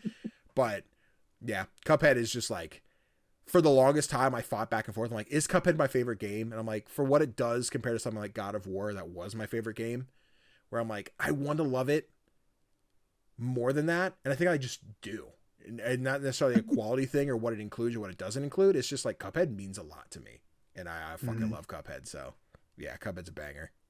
Yeah, you even have the board game, I think. I sure do. It's over there on the shelf. I'd get it, but I don't want to get up. Oh man, yeah, Cup. So 1, 2, 3, 4, 5, 6, 7, 8. Right? 8. Cool. All right, number 9 for you, good sir. Number 9. Oh, this is hard. Yeah, it is. Also, so I give you a moment to think. I was just like, dude, it'll be a shorter episode. We still have some games to review. I have Kanai segment, everything. Yeah, we're going for that 2-hour episode. We'll shorten this eventually, everybody. Thanks for watching. Don't forget to like, comment, leave a 5-star review. Thanks. I think I have to go. It's maybe not the most popular indie game ever, but it had this big of an impact on me, and that's Citizen Sleeper. Ooh, okay. One I haven't played yet. I know people love it, but I haven't played it yet. It's the writing in this game is phenomenal. So basically, it's a role-playing game on a spaceship. Okay. On this giant spaceship where hundreds of people live, and you are a kind of android, a sleeper, who has fled the company that created him, and is basically on the run and hiding on this spaceship. And you have to like try and survive and build up a life based on dice rolls. Ooh, okay. Which doesn't sound like the most exciting thing. Yeah, I know. But the thing is, you only have a couple of dice each day, each cycle. Yeah. And you have to choose how to use them, because you're going to have high rolls, but you're also going to have like your 1s and your 2s. And you have to use them. So you have to like choose where you want to like invest a bad score, where you want to invest a good score. And it's just the story that brings everything together. The writing on this is phenomenal. It's highly political, so I guess this game isn't going to be for everyone. Sure. But I loved it. I like they've released a solo TTRPG and an art book, and I bought all of it. I am in love with this game. Yeah, seriously. I know it's getting a sequel, right? They announced Citizen Sleeper 2. Yeah, another one where I'm like, I need to go back and play this one before 2 comes out. But yeah, Citizen Sleeper looks like a banger. The amount of people I've heard love it, similar in like Disco Elysium, where like I never quite had my head wrapped around what it was until I saw what it was. And I'm like, okay, not something I'm like itching to play, but like when that itch is there and I try it and I'll be like, damn, I get it, man. If you want to try it out, it is on Game Pass. It sure freaking is. Yeah. I'll make it like I can't commute. I drive. I'm like, maybe make a commute game. I need public transportation. then I can play games on the bus. Damn, we're running down. So, hey, I got 2 left. Shit. You know, I'm holding out for a hero on my last one. Okay. So I'm gonna go with public. I'm gonna go with a public popular one. Okay. And do I need a trailer? No. Do I need an explanation? No. Will I give you one? A brief one. Okay. You know, you ever just feel a little sus, Tofr? You feel a little sus over there? Feel a little sussy baka Among Us. Nah, it's it's one of those like stories you love to hear for an indie. Like, not necessarily love to hear, but like it came out in 2018 and like nobody was playing it. Nobody heard about this game. Nobody was checking it out. And then during COVID, everybody's quarantined. Everybody wants that social interaction, but we're not with each other. We can't be with each other. And how many people started playing video games because of Among Us? And they're like, I get to play this like very simple game, but it's just about finding the imposter. Who's the fake person trying to kill the entire team? And now they've added so many map expansions. They've added extra DLC. We're playing the trailer for the hide and seek mode. The modding community has done so much to add to this game. It's getting a TV show in the coming year, I think. Like, Among Us is just like another like indie icon that like outside of the indie space, outside of gaming, people know what Among Us is. And they may not be able to be like, it's an indie game, I know that, but they'll be like, it is Among Us. I know what Among Us is. And yeah, go Among Us. Get your bag, maybe. Yeah. I was unfortunate not to be able to play that a lot because I didn't have friends to play it with. But we're gonna play some Among Us, okay? Yeah. But during lockdown, I watched so many streams of people playing Among Us. It was so good, and it was like so funny to like see people betray each other, and then their reactions to each other. Yeah, this is like you said, this is an icon of the of indie games. I have to find it one day, but like I know there's a great clip out there of us playing Among Us, and my buddy Chris. I was like, Chris, it's not me. I'm dead the imposter. Like the amount of people I've killed are just like, it's fucking Danny. Danny's the imposter. And I'm like, shut up, you're dead. You don't get to talk. To then like go in this full circle to eventually find like at the very end, it's me, Chris, and one other person. And this person is fighting for their life to be like, Danny is the imposter. Chris is like, I trust Danny. Sorry. If we vote him out, and I'm like, Christopher, I got you, stinker. And he's like, Danny, you lied to me. I'm like, I sure did. What are you gonna do about it? Like, I suck at lying in that game. The amount of times you get caught right away, those moments where you do really good at lying are so good. Among Us is a blast. Another one has a bunch of clones, like Goose Goose Duck and Witch of Salem and stuff like that, but yeah, but the original is still the best. There it is, exactly. Yeah, take that, Slay the Spire. I don't know why I said take that. It was more like conferring, like Slay the Spire. Maybe I should have said take that, Wild Frost. I still love you. All right, 10th game, last one. Yeah, make it count.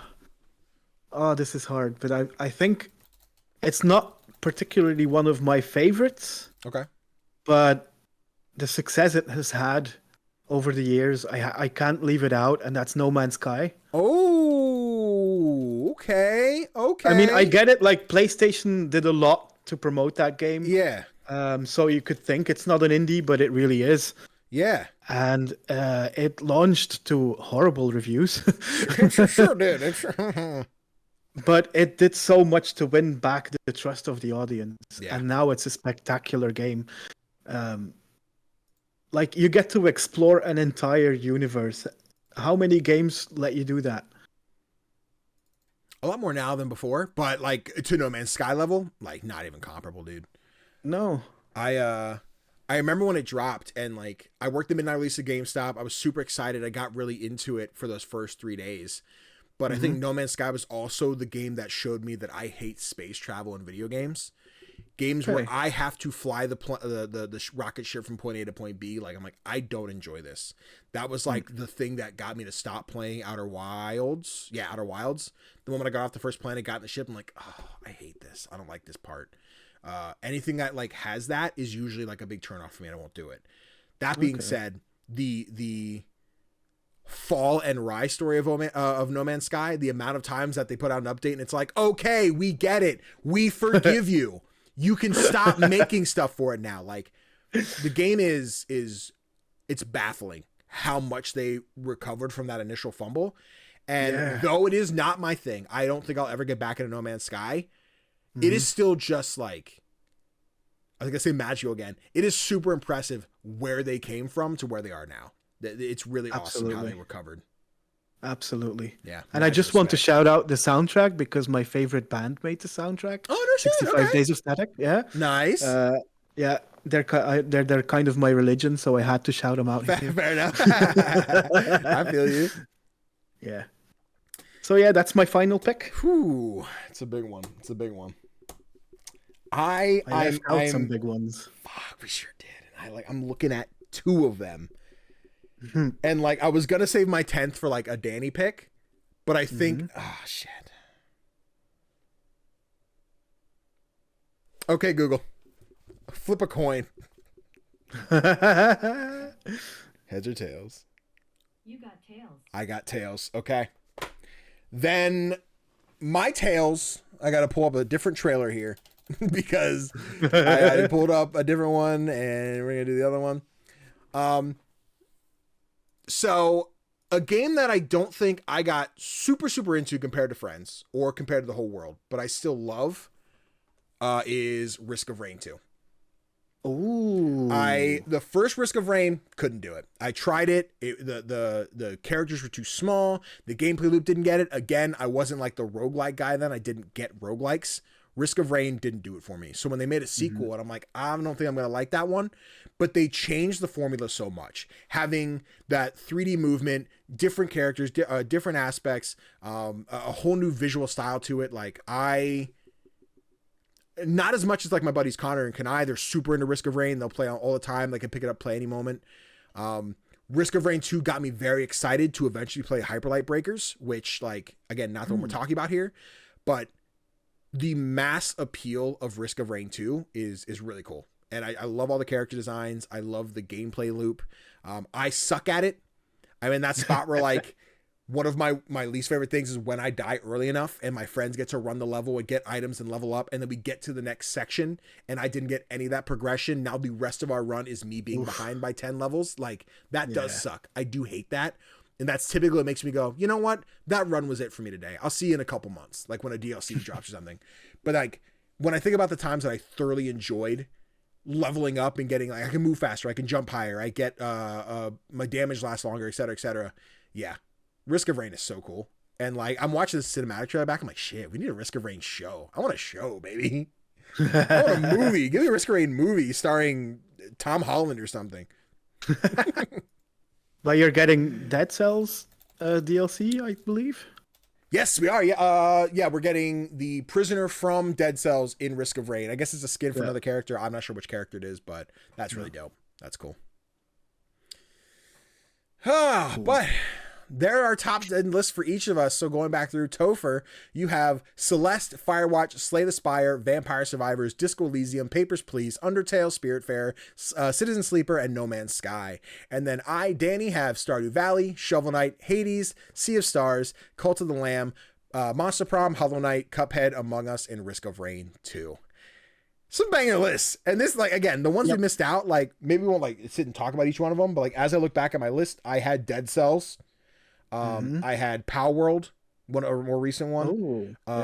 Rocket League, Lethal Company, Dredge, Bear and Breakfast, Fez, Ori 2, Moonlighter, and Bendy were like the rest of my list. Nice. I have, like, in my honorable mentions, I still have Doki Doki Literature Club. Okay. Is that a good one? Darkest Dungeon. Okay. To the Moon. To the Moon, that's a good one. Yeah. Grease, or Gree, I don't know how you pronounce it. I've always said Gree, but I think it is Grease. I don't know. And Limbo. Ooh, yeah, classic banger. Yeah. Classic banger. Oh yeah. But guys, it is up to you to decide. Spotify, you should have a poll up there that you can vote. I think it only lasts a week, so if you're listening to this after the fact, too late, suckers. Should have found it earlier. But yeah, YouTube, you guys can comment and leave either pick Team Danny or Team Tofr, or do blue pill for Danny, red pill for Tofr. We'll figure it out. Just vote. We'll sort it out. Yeah. And we'll figure out who won next week. Not that it matters, just for fun and games. But Yeah. yeah, it's really Because dope. we know that I'm gonna win anyway. So. You didn't pick Hollow Knight, okay? And I picked all of the other good ones. I made the thumbnail planning you might take Hollow Knight. Now I gotta put like Celeste versus Shovel Knight on the thumbnail. Now I don't know. Actually, might take someone from Slay the Spire. We'll see. Maybe I'll take the Papers, Please guy fighting Shovel Knight for the thumbnail. But we still have quite a bit of the show yet, so we're going to try and W key this a bit. Real quick, sometimes we can't play every indie that comes out there, but you know what? We do have friends who can. So this week, Kanai, Dwarven Lion got to come on, talk a little bit about some of the indies he's been playing, and I'm going to show you that segment right now. And just like past Danny said, we're here. Well, I guess this is past Danny, and the other one would be future Danny. I don't really know. But hey, we know people love to play indie games, and me and Tofr can't play all of them. So every now and again, I'd love to bring on some special guests to talk about indie games they've been playing. And today, I have Kanai, who most of you probably know if you've been around this neck of the woods long enough. And if you don't, Kanai, who are you to the people? If you don't know me, I go by Dwarven Lion on most socials. Sometimes it's Dwarven Space, sometimes it's Dwarven _. I don't know, man. It's inconsistent. But yeah, you can find me pretty much anywhere under that. Right now, just mostly making cryptic posts about when I'm going to come back to streaming. We're kind of still figuring that out, but the teases. You say you're going to figure it out. But yeah, so while Tofr and I are playing whatever other games we were talking about today, I'm sure I was talking about Oddsparks, but they probably don't know that yet. You've been playing a handful of other indie games. Which one do you want to talk about first? I will talk about Union of Gnomes. Okay, I see you. Okay. Important to note that this key was provided, which is dumb because it was available on Steam, but I got a key for the demo anyway. But I should note that it was distributed to us because FTC cares about those things. I moved the video footage. Not gonna. Anyway, what's the Union of Gnomes? Can I? So Union of Gnomes is a deck building roguelike game that kind of has turn-based strategy mechanics, a little bit like Slay the Spire. Okay. If anybody's familiar with that. If not, you build a deck of cards, you go out into the wild, you fight a bunch of things, you shuffle up the deck, you play the cards to try and beat the guys. So, this game, you want me to just go into it? Yeah, just go ahead. Yeah, what do you All what do you think of it? How you feeling about Union of Gnomes? So, Union of Gnomes feels like it's trying to do good things, but it feels like it's doing them in a way that is familiar but worse than what I'm used to. I don't hate the game outright. I do think that a lot of its mechanics feel like worse versions of other mechanics that exist. Okay. Or maybe it's just me and maybe it's just poorly explained versions of things that already exist.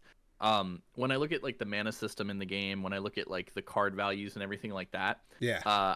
Unless I completely skipped a tutorial, which is very possible, the game is very long-winded in dialogue. And there was a point where I just wanted to get through it and like try and play the game because I am a big deck builder roguelike. I think the first time you play Slay the Spire, it's like, hey, here's this is what that is, go have fun. Okay. And it kind of like breaks it down as you go, or if you hover it, it'll give you a brief explanation. Right. This game seems like it gives you a text box, like a heavy text box for everything you need an explanation for. And if it doesn't do that, it feels like it just does a poor job of explaining what it does.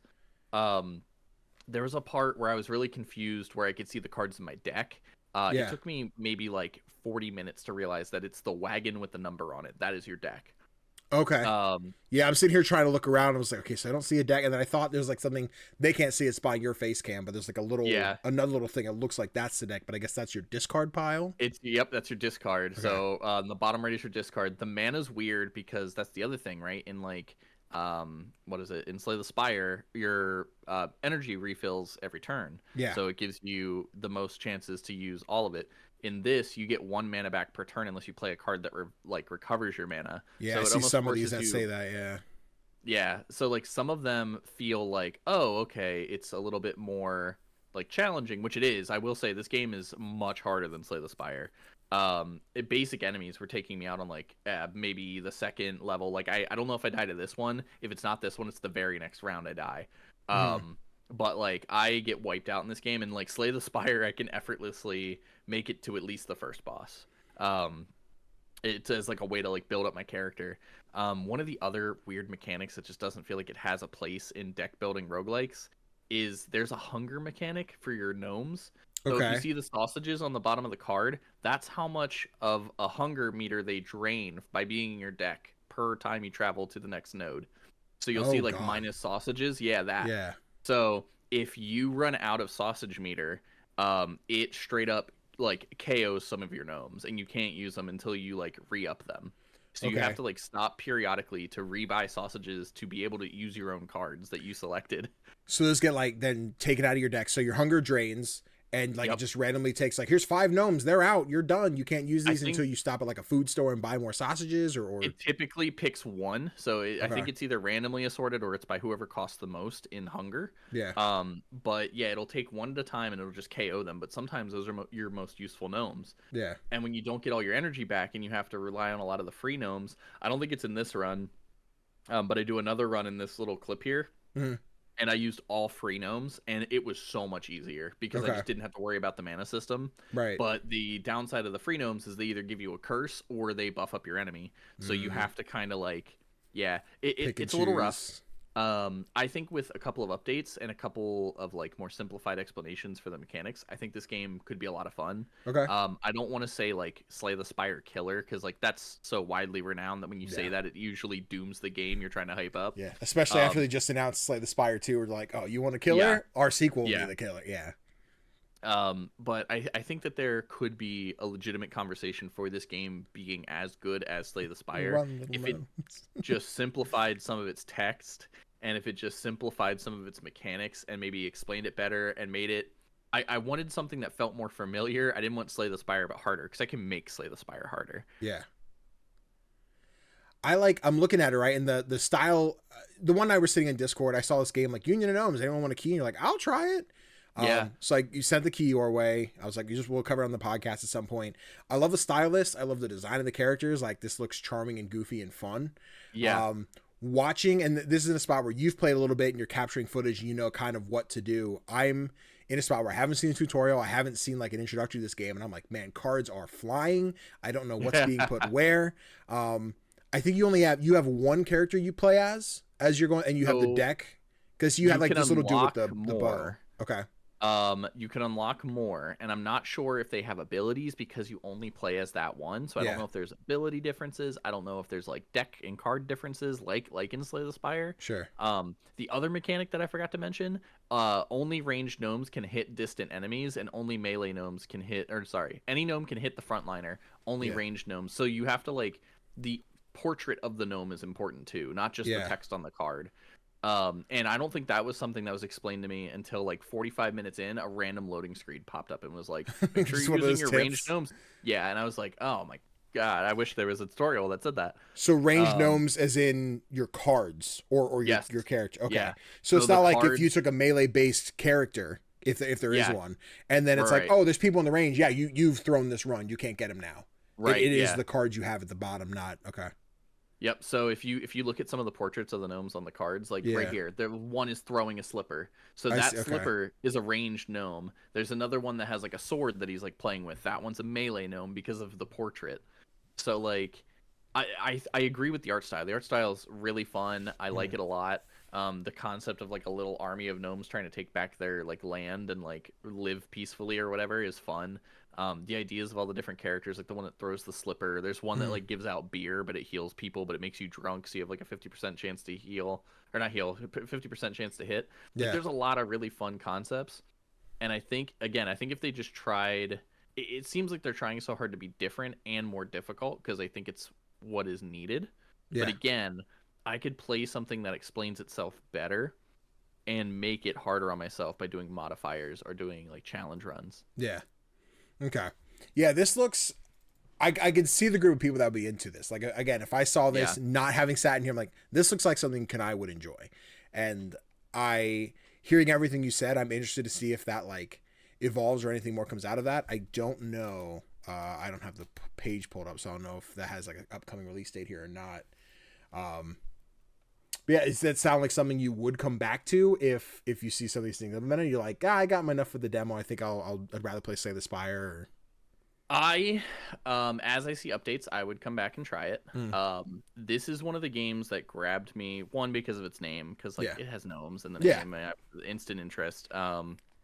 But it's got gnomes in the name. The art style's fun. I saw this game at PAX. I didn't get a chance to play it. There was almost always somebody sitting at the laptop that had it. Yeah. And I think it had like a brief explanation underneath the title. It was like a wacky deck building roguelike. And I was like, oh, that's perfect. But people just like were not getting up from it. So I was like, there's other games I can play.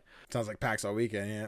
It really did. But yeah, I tried to wait for it. It was taking too long, so I just kept moving. But I did get to play it, and kind of from the comfort of my own home to like really kind of digest it. And I was like, man, I tried to imagine what this would be like playing this at PAX, and I would either have a developer right next to me trying to explain it while trying to play it, or they would just throw me to the wolves, and I'd be like, I'll be real, guys, I didn't love it.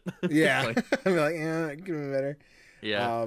Pulling up on Steam real quick. It looks like it's to be announced. It's still early enough. There's not any kind of date, so this still might be like an early enough build of it that some feedback might help it grow a little bit better. And and I think that this is one that needs the feedback, and like developers, if I said anything that's harsh, or like if you see this and you're like, oh man, he completely missed this tutorial, I apologize. But like as a person who likes roguelikes and likes to just get into the meat and potatoes of it and feel the gameplay mechanics and like see the game unfold before me and progress, I can't be reading like a 6-paragraph explanation of what's going on in the world of the gnomes. I just want to build my deck and like figure out what's going on in front of me. Yeah. Feel you. Well, there you go. There's Union of Gnomes. But you also played another game. You want to tell us what game that was? I sure did. That was Cusineer. Okay. And for those who don't know what Cusineer is, it is I'm going to say it is a Moonlighter-esque roguelike. Where you go into a dungeon, you collect components, and then you come out and you work with those components to make money. Yeah. It's not like a typical, rogue light, where you come out and use the money to upgrade your character for further runs. You have to use the resource to then skillfully make yourself money outside of the dungeon. So, Danny, we have talked about this one a little bit off of camera. Yeah. And I had a lot of negative things to say. You did. You were like, I'm not really feeling it. I think at that point you were maybe an hour or so in, and you're just like, what I played, I'm not in love with. I will confidently say that there was an update today, and I don't know if that is what fixed a lot of my issues. I had a severely more fun time with this game today. Okay. Just recording it for like the 20 minutes I did, I was like, I think I want to play Cusineer today. Yeah. And like this little bit here where I'm like dashing between the platforms, the little guys are like hurrying. I'm like, oh man, I gotta like be hectic and fight these things. There's a point where I completely forgot I had a special move, and it would have been really helpful right here. But like there was a point where there felt like there was stakes. When I first played this game, I would just get rushed by these little puffballs and chickens, and that was the only enemies I would run into. So all I was getting was flour and eggs, and I didn't have any recipes that used both. Yeah. I either had flour that made noodles, or I had eggs that made, I think it was a soft-boiled egg. Okay. So this right here is the combat portion. I'm running through collecting ingredients. Your backpack can only hold so much. So there's a button that lets you, and you'll see it towards the end of this clip, but it lets you back out at any time, and then you can go use those components in town to trade, sell, or cook. And I think I have a clip of me interacting with people around town. I have a clip of me running in dungeon, and then I have a clip of me cooking the food. But yeah, like just how hectic and like full the screen was, this felt like a more traditional roguelike experience. Okay. And I loved that. I thought this was a lot more fun. I definitely felt the stakes. Like there's a point where I was like, oh man, I still have slots in my backpack, but like if I die, I lose all this. I have to go back. And it definitely felt better than the last time I played it. So the devs are actively making this game better to a point where I noticed it felt different. Okay, so you say it felt different. Is it that the combat, like the flow felt different? Did it feel like the enemies were, like the spawn rates were better? What felt better all of a sudden? The first playthrough, I think I ran into, the whole first floor was like 5 groups of chickens and like 5 groups of those little puffballs. And then it took until like the 3rd floor, and then I got flooded by these jalapeno peppers. And they were just absolute tanks. And what they would do is if you got too close to them, they would all start charging up fire breath, and if it hit you, it did like 1/3 of your health. Okay. So nice. It was rough. So like the chickens, I would just like combo, dead, combo, dead, combo, dead. I will say the attacks still feel a little boring to me. I was trying to like shake it up a little bit. I think around this time I was trying to do like 2-hit to like speed it up. Yeah. And then like end on a finisher. But typically it's just 3 hits with the weapon. There's no like dash attacks. I think this game would benefit greatly from dash attacks. There is a dash that lets you dodge, and then there's an ultimate attack, but the ultimate attack has such a long cooldown time. Sure. That doesn't like really fit in the regular cycle. You gotta like build up to it. Yeah. Yep. And it feels like I should be using those for bosses, but sometimes they're really good for like clearing out waves of enemies. Okay. But yeah, so like when I first played this game, I was getting so little ingredients that I could only make 2 dishes. And I don't know if that's just because like I wasn't killing enough enemies, or if I wasn't going to the right spots, if I wasn't looking for the right things. This part was a little frustrating, but this is when I remembered I had special moves. Okay. I was like, these guys are not dying. What is happening? And then I was like, oh, wait a minute. I think I have a move somewhere. And I looked around, and I saw the L2. And I don't know if it happens here, but there's a point where I hit one of the buttons, and I'm like, oh, right, that happens. It's right there. I threw a bunch of the plates. And I was like, oh, right, yeah. I can do this. Specials. Yeah. So thinking, I'm in the spot where I'm currently like replaying Moonlighter, just like passively in between games. Yes. So the progression of like the levels, right? Moonlighter's typically it's 3 rooms then a boss, and it's like the Binding of Isaac, like explore until you find the door, go through the door, do it again, boss. Does this seem to have something similar? Like, is there an end to the dungeon? Is it just like keep going, find bigger, better animals to make bigger, better food, or like what's the difficulty curve look like? I think the beginning of the game is not, and this is where I think this game is interesting, more so than, and I don't want to say more so than Moonlighter, but in a different light than Moonlighter. Yeah. So Moonlighter is focused on the cycle, right? Moonlighter is focused on getting in, coming out, selling, upgrading, going back in. It seems like different phases of this game focus on different elements of the gameplay. Okay. So it seems like early game, you really want to focus on upgrading your shop so that you can bring in new people. And you can, so this is the cooking portion. So it really seems like this is what you want to focus on early, is like figuring out how to make the food and how to do it better. Because once you get gold, you get access to different weapons. You only start out with the spatula. And maybe that's why combat doesn't feel as like satisfying as I want it to, because I'm not using upgraded weapons. I'm not using like better materials. But the loop here is just a customer comes in, sits at a table, they show what they want. It's very like Diner Dash. Okay. Cool. Which there's a love for Diner Dash. Even in me, I love Diner Dash. Those like weird, like clicky, like let's do it. Yeah. But yeah, so like I think in the early game, this is so important so that you can get more equipment to be a better adventurer. And then as you progress, it seems like adventuring will get easier and better. But as far as like a boss, I have not made it to a boss yet. Okay. I keep getting to a point where I have to choose, do I risk continuing and die and lose all my materials and have to have like a sucky service, or do I just back out, take what I have, complete some missions with some villagers, and then do like a better service because I have more ingredients? Yeah. The interesting thing with this is that you're also not trapped into doing anything. So like when you come back, you don't have to do a service. You can go straight to bed, start up the next day, go talk to some villagers, then do a service. Okay. You don't have to do a run. You don't have to cook. You don't have to do any of that. In a day, you do have to do it to progress the game. But like in the same day, you don't have to do all 3 things. Okay. Do you find if you skip one of those things, right? So like Moonlighter, if you skip the shop, you're not getting any money. Therefore, you're not getting armor and stuff that you need to go further into the dungeons. Are you finding like a penalty for like, I skipped opening the shop today, but I'm seeing like, oh, I didn't make any money and I'm really screwed here. Like, and now I have to open the shop for 4 days in a row to do it? Or does it seem like it's pretty open for that? You definitely, like, if you wanted, what you could do is you could completely just do a bunch of runs, stock up on a bunch of food, and then just do a bunch of the services. Okay. And I kind of like that because let's say I have a day where I feel like playing Diner Dash and I have a fridge full of things, I could just cook for these people and that's it.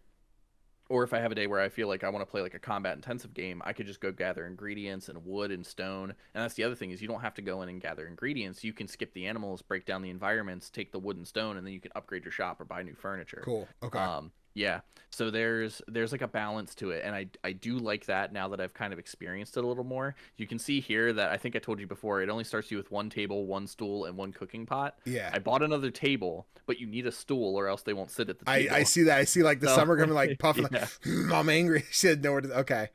It took me a little bit to learn it's faster to grab the food and take it to them too than letting them get up and grab it, because it like they Yeah, I guess you can save some people. There is one thing I wish you could pre-make certain meals and serve it to them. I kind of get why not, because like the idea of running a restaurant, you want to give them fresh hot food. Yeah. But I think if I pre-cook it and I put it in the fridge, it then serves no purpose unless you can use it in further like cooking recipes. Yeah. And if you can, I haven't experienced that yet, so that just might be on me. And I do think I want to find that out. Like, I do think now I want to play this game more. Yeah. I think there's a part in one of the ones where I'm like interacting with the town, but I like complete a mission and I grab some wood. I like give it to this dog character, which is hilarious. When you see him, I think you'll love him. But I complete a mission and they give me a recipe. So like doing stuff around town give you new recipes, which cost more materials, more ingredients, and then like they're rarer for people to order. And when they're a rare order, you get more money. So like there's definitely like a balance in the game that I'm liking. It's very reminiscent of Moonlighter, very different style, which I appreciate. Yeah. And is it's not shown in any of my clips. There was a portion where I was trying to start the game, and every time I saw the loading screen, it would start to crash. And that might be my computer thing. I was playing League earlier, and it crashed on me. So it might just be like something on my computer was bugging out. But once it started running, it was running good. And like I love these character designs. They're so much fun. This guy's a lot of fun. He like makes potions and can upgrade your weapons. There's a guy who trades ingredients, so you can like trade 10 of something for 6 of something that you might need for something else. So if you're getting this guy, I love this guy. He's Not so him big. cut off Look at on him. the He screen. ducks down. Yeah, That's so he talks great. to you. He like ducks down. Look at him. Yeah, Alder's love him. amazing. Dude. It's really funny because he's like the furniture guy. So he's a carpenter. So he's like huge, and he's just like, go get wood for me. I really don't feel like adventuring. And you're like, okay, I can do that. And then if you I don't know if you see it here, but later on there's like a blacksmith character, and she's like super tiny with a big metal arm. And she's just like, bring me a scrap, I'll make you a weapon. It's a very cute environment. There's also almost like an Animal Crossing thing. Like part of the story is that you look at that panda, dude. He's amazing. Yeah, these are cool too. So these traders rotate out every day. Okay. So you won't always have this guy. You'll have different people who set up shops in these like little mobile carts, and that's really fun. One of the guys I encountered on the second day, he sells paintings that you can put up in your shop, so you can like customize it. So there's also almost like an Animal Crossing, like customize the shop, make it look better, make it more me, and then also like there's a guy that shows up at one point. It's like your second day in town, and he's like, hey, I know this used to be your parents. I know they kind of like dipped on you. You owe me 2,000 gold for this place. If you can't pay your taxes, I gotta kick you out. Sounds like Potionomics. Oh no. Yeah. It's again, this is like a message to the devs. I don't know if it was in the update. I don't know if I didn't play it far enough the first time. I'm loving whatever I just played today to record this. Sorry, I need a drink. Really ruining the whole podcast now. Yeah, I know. But yeah, no, super. If you just heard that crisp cracking of a can, you're welcome. I didn't, but now, well, maybe we'll edit one in if I remember to. But there you go. Nah, this sounds great. Like, again, where I'm in my spot now, where I'm like, I want to get the platinum for Moonlighter, and I'm just like, that's my itch now and again. We're probably going to finish this, jump back to another Discord call, and I'm probably going to hop on Moonlighter.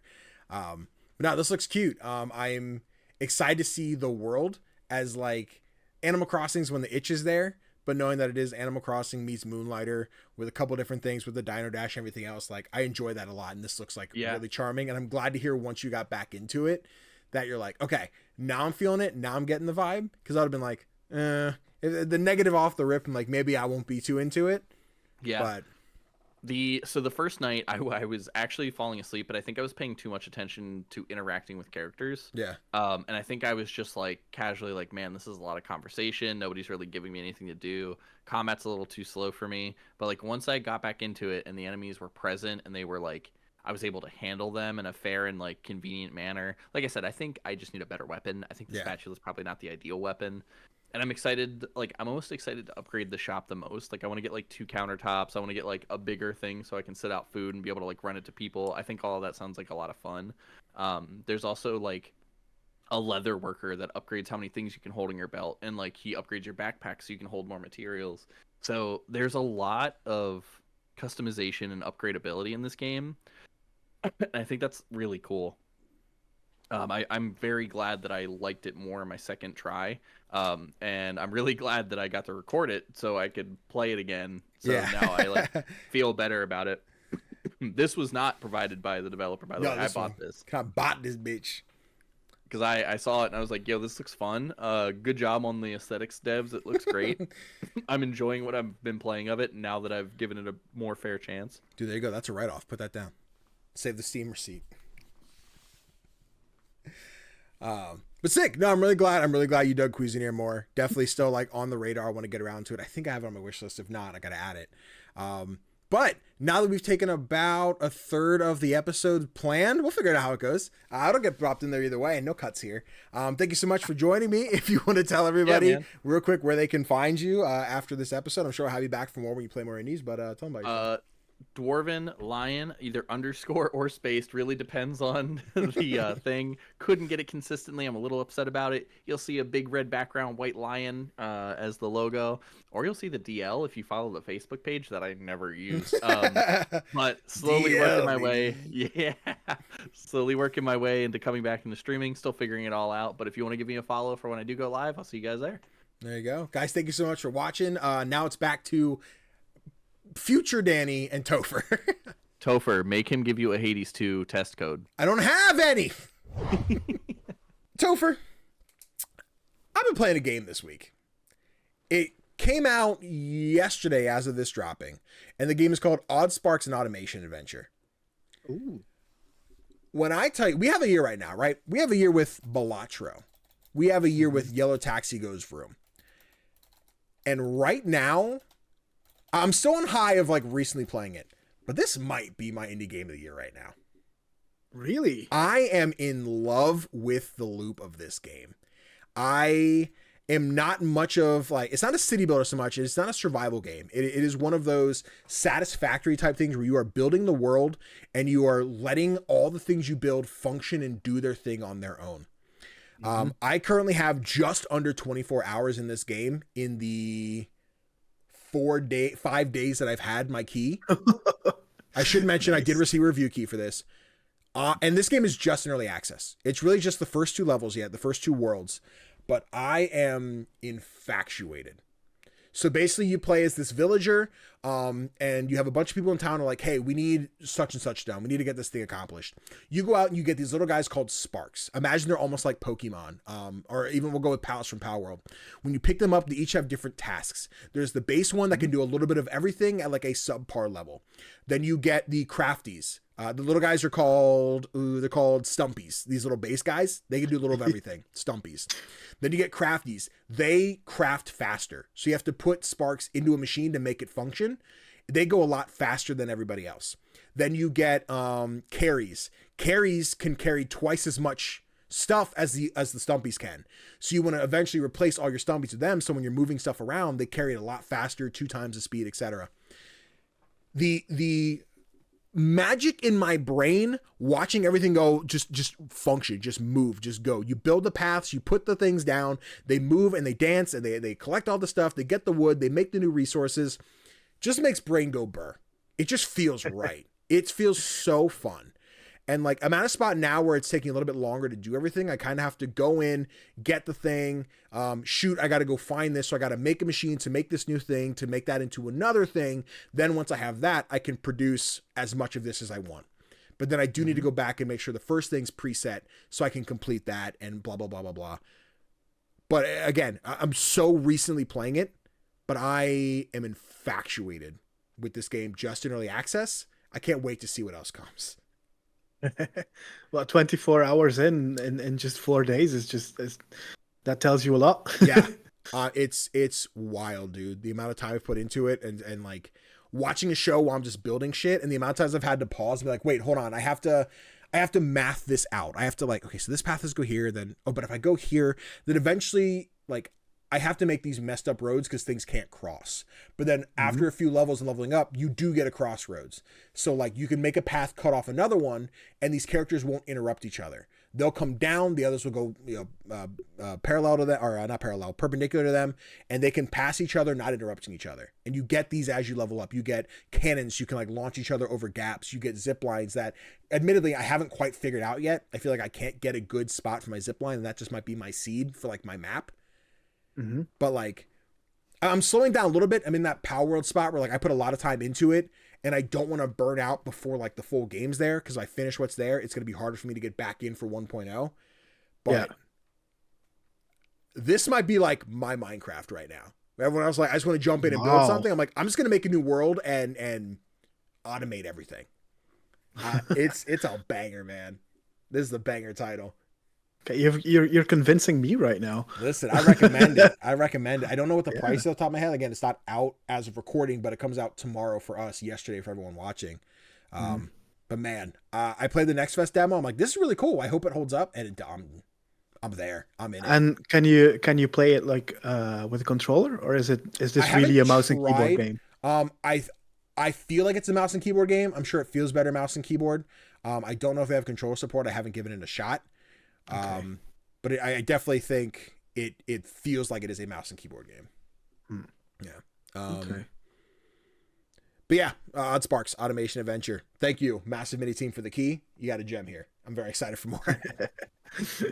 But hey, listen, the episode's going long. We talking mad shit. How's Harmony Fall of Reverie doing for you? Harmony Fall of Reverie is fantastic. Okay. It's a gorgeous visual novel by Don't Nod, the people behind the original Life is Strange. Yep. You play Polly, or Harmony, who returns home after a few years abroad to go looking for her missing mother. Okay. When you arrive on the island, it has been taken over by this kind of mega corporation. And what she discovers when she arrives at her home is a necklace, which transports her to the world of Reverie. Mm-hmm. And in that world, you meet aspirations, which are like godlike people, like bliss, power, and chaos.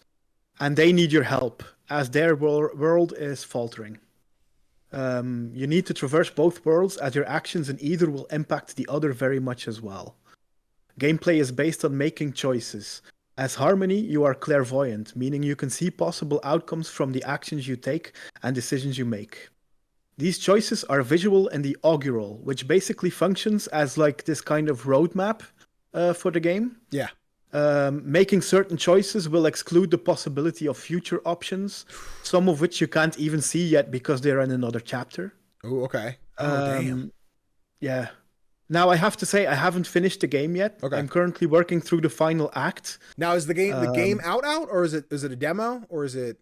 The game has been out for like a year, I think. See, I'm like in that spot where I feel like I remember being announced and just nothing. So when you mentioned you were playing it, I'm like, is the demo out? Is it? Okay. Yeah, I had no idea this was out.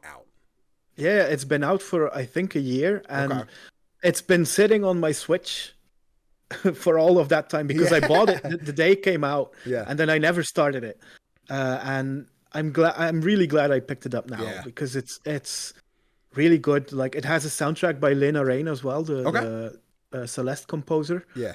The artwork is fantastic. The writing and the voice acting is out of this world. I'm really excited to see where it goes next, but it has like this really good combination of like how would I say this? It has this otherworldly story, and yet it has these very intimate themes as well. Yeah.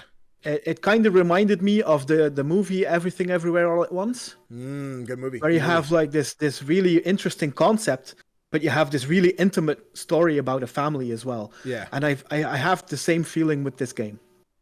That's so dope, dude. Like, another one where like, it's so weird because Don't Nod is the one I have in my head for Life is Strange, when like they did just do the first one. Like, Deck Nod has been in charge of like all the rest since.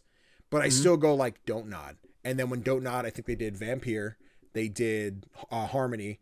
They're working on their next game that we're seeing at the Xbox Showcase next week. They did Jusance. Yeah. And I feel like Don't Nod has been cranking them out one after another. I'm like, I don't know how big the team is at Don't Nod. I don't know how much support they have. I think Square published Life is Strange. I don't know how much they've been involved, but Don't Nod's always got something cooking. And I'm like, damn, how they doing it? They got so much coming out.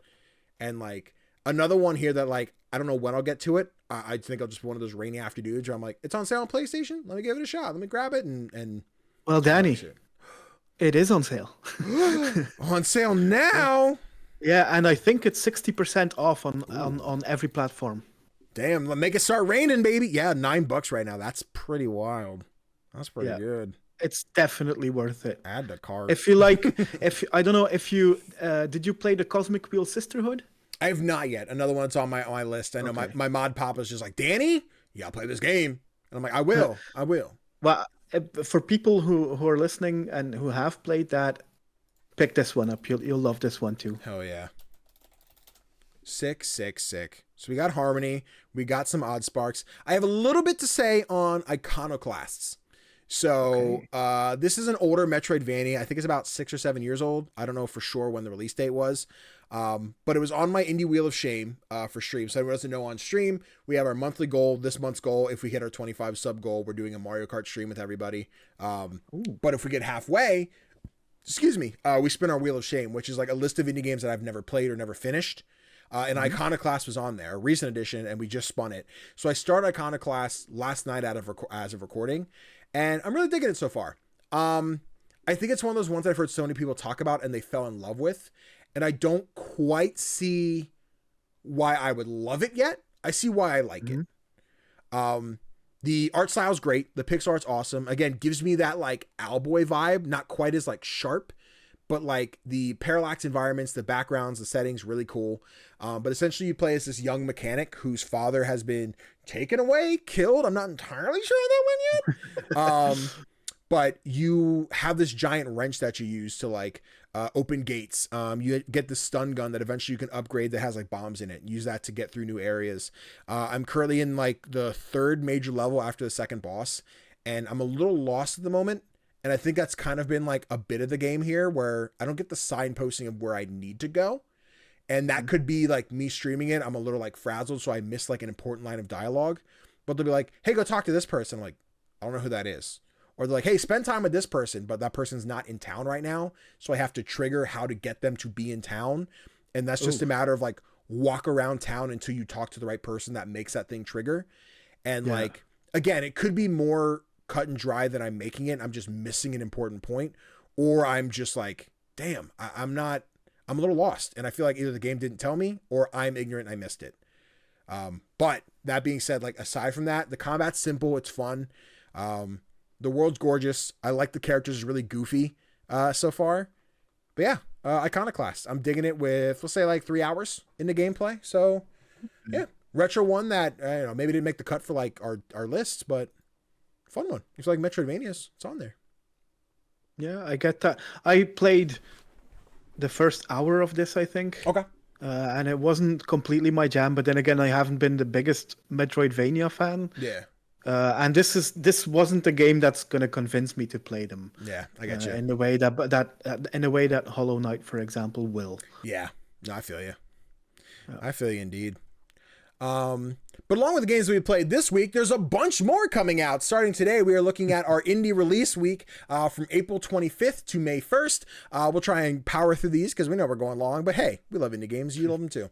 The first one being today, as of recording this, Another Crab's Treasure drops on April 25th for PC, Switch, PlayStation, Xbox Series S and X, and it is also on Xbox Game Pass.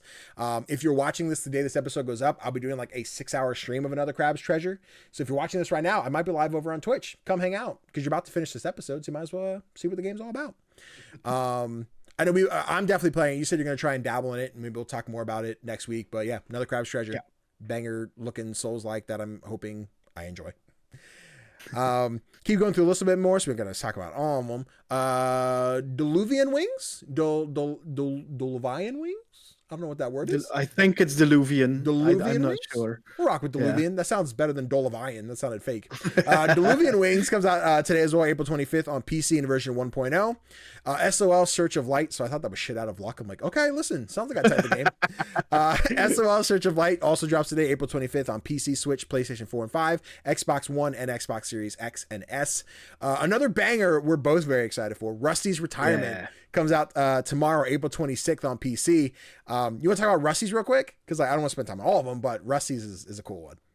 It is a cool one. It's basically this tiny farm that runs on the edge of your screen Yeah. while you do other stuff. Yeah. And it looks fantastic. It's from the makers of what's it called?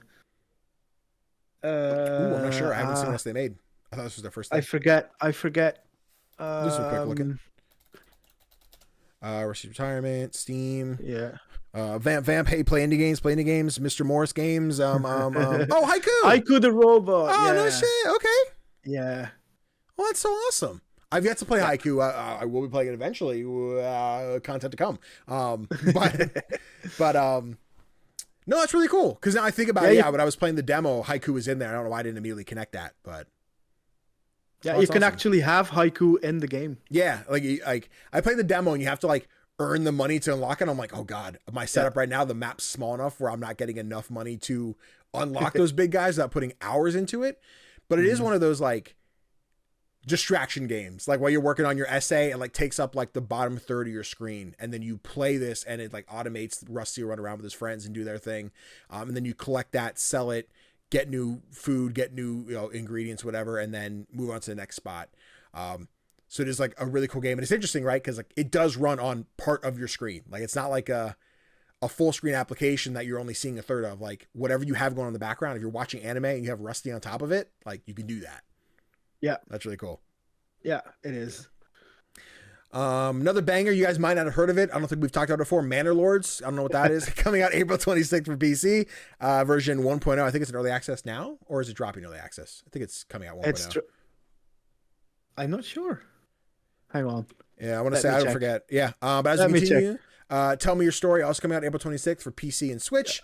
Echoes of the Plum Grove coming out April 29th for PC. The Foretold Westmark Legacy, that's a title, comes out April 30th on PC. And then Tendril also coming out April 30th on PC in early access. So a bunch of indies coming out this week. Check those out. Yeah, and Manor Lords is releasing in early access. Okay. It's not in early access yet. Got it. Then not 1.0 coming out in early access. I don't know who said 1.0. Yeah. They were fibber. All right. And to round out the show, as we typically do, don't forget you can write in the show, ask us your questions, and more importantly, tell us what your favorite indie game is. Just like Cartoon Burb, I said that name earlier today, wrote in and said, my favorite indie game is Firewatch. Its story is beautiful and makes you feel as if you are Henry. You feel his fear, his hope, and his anger. The last part is especially prevalent with the ending that is so unsatisfying, which fits perfectly for a game that is with that kind of message. It changed me and made me really think about how I carry myself and walk through relationships, and how you can't run from your problems but need to face them. We talked about it earlier because you picked Firewatch earlier, and I was like, we're going to talk about it later, so I'll like hold back a little bit on what we're talking about. But one of my favorite things with Firewatch is when I streamed it for a bunch of people who hadn't seen it before, and we got to the end, and without spoilers, it's a very unsatisfying ending. Not in the way that like the game is unsatisfying to finish, but for your character narratively, it's like, well, shit, we built up to all this stuff and it didn't come of anything. Yeah. And I remember chat asking like, is there another ending? Are there multiple endings? I'm like, there's not multiple endings. That is the end of the game. And they're like, what? You're lying. I'm like, nope, that's it. And like, it's one of those things that sucks where like, it is unfortunate that we didn't get like the happy ending you're praying you get through this like sometimes treacherous like story game. But like, it's true. It's true to like life in that way. Yeah, that's why I used the word messy when I was talking about how these people act, and it fits. The ending is just as messy. It's not. There's no like big revelation. It's not like it's just messy because life is messy. Yeah, man. Firewatch is a banger. I almost regret showing it to Burr because now it is the only thing this person thinks about. Where like I'm like, oh man, I'm having a bad day. He's like, Danny, you should play some Firewatch. I think you'd have a better day if you play some Firewatch. But no, it's one of those things where I love like that I showed this to somebody and this now became their favorite game. So like there is that fun thing that like Burb is now tethered with my memory of Firewatch is tethered to it being like Burb's favorite indie game. So when people tell me that, I'm like, that's really cool. I'm glad you love it so much. Don't forget, there are more out there. I know he's praying for a Firewatch too. I'm like, bud, I gotta be real with you. It's probably not happening. But the thing is, Camposanto doesn't exist anymore. Right. They're like a subsidiary of Valve, I guess, or whatever they got. They were working on like Half-Life Alyx, I think. But I don't even know if they are like Campo Santo, I think, are just a part of Valve. So like, I think so. As I sit here praying that In the Valley of God somehow magically still happens, even though we haven't heard anything since Game Awards 2019, 2018, whenever it was. I'm like, on Steam, it now says that it will be released in December 2029. So I think we shouldn't hope. If you're not watching, if you're watching on YouTube, you saw it. If you're listening on any podcast services, I gave you like the Tim Halpert camera stare there for a minute, where I just like, damn it, I want to play In the Valley. That was so excited for that game, and the fact that Campo Santo, and like, good for them. I'm glad that they like got that gas with Valve to work on things like Half-Life Alyx, which, you know, takes them out of like the indie scene. So like, I guess In the Valley of Gods, if we are holding out till 2029, I'll still play it. But like, I think that falls out if it's no longer an indie game. It is a Valve Steam game, which like sucks. I'll still play it and treat it like one whenever I play it, if I ever play it. But yeah, we hope and dream, man. I want to play that game. Maybe it comes out before Silksong. Listen, it's possible. It's possible. We'll find that out next week if Xbox finally announced the release date for Silksong, because that is the end of this episode of Playlog. You know what, guys? I'm gonna stop jerking around with it. This might just be a 2-hour podcast. I don't know what to tell you. Like, did I plan for it to be? No. Has it been every episode almost since? Yeah. We'll see. Next week definitely will be. We'll figure it out. But thank you guys so much for watching. I appreciate you hanging around. If you enjoyed the show, be sure to leave us a like if you're on YouTube, or if you're over on podcast services, be sure to leave us a 5-star review. It really helps the thing grow, and more people find it all over the interwebs, and we get to have brand new Gnomes to talk about indie games with. Tofr, thank you yet again for joining me for another Playlog. Be sure to tell the people where they can find you on the interwebs. I can be found as Play Nice Kids on pretty much everywhere. Hell yeah, there we go. And guys, don't forget, you can check me out right here at CGDannyB on YouTube, TikTok, Twitch, whole 9 yards. We're always covering indie games. Again, if you're watching this like the moment this went up, I'm getting ready to go live over on Twitch to play another Crab's Treasure for about 6 hours. So you're probably watching Get My Ass Kicked. Or if you want to watch the VOD back, it'll be over on the VOD channel, also on YouTube. Thank you guys again for watching Playlog. We'll see you guys next week.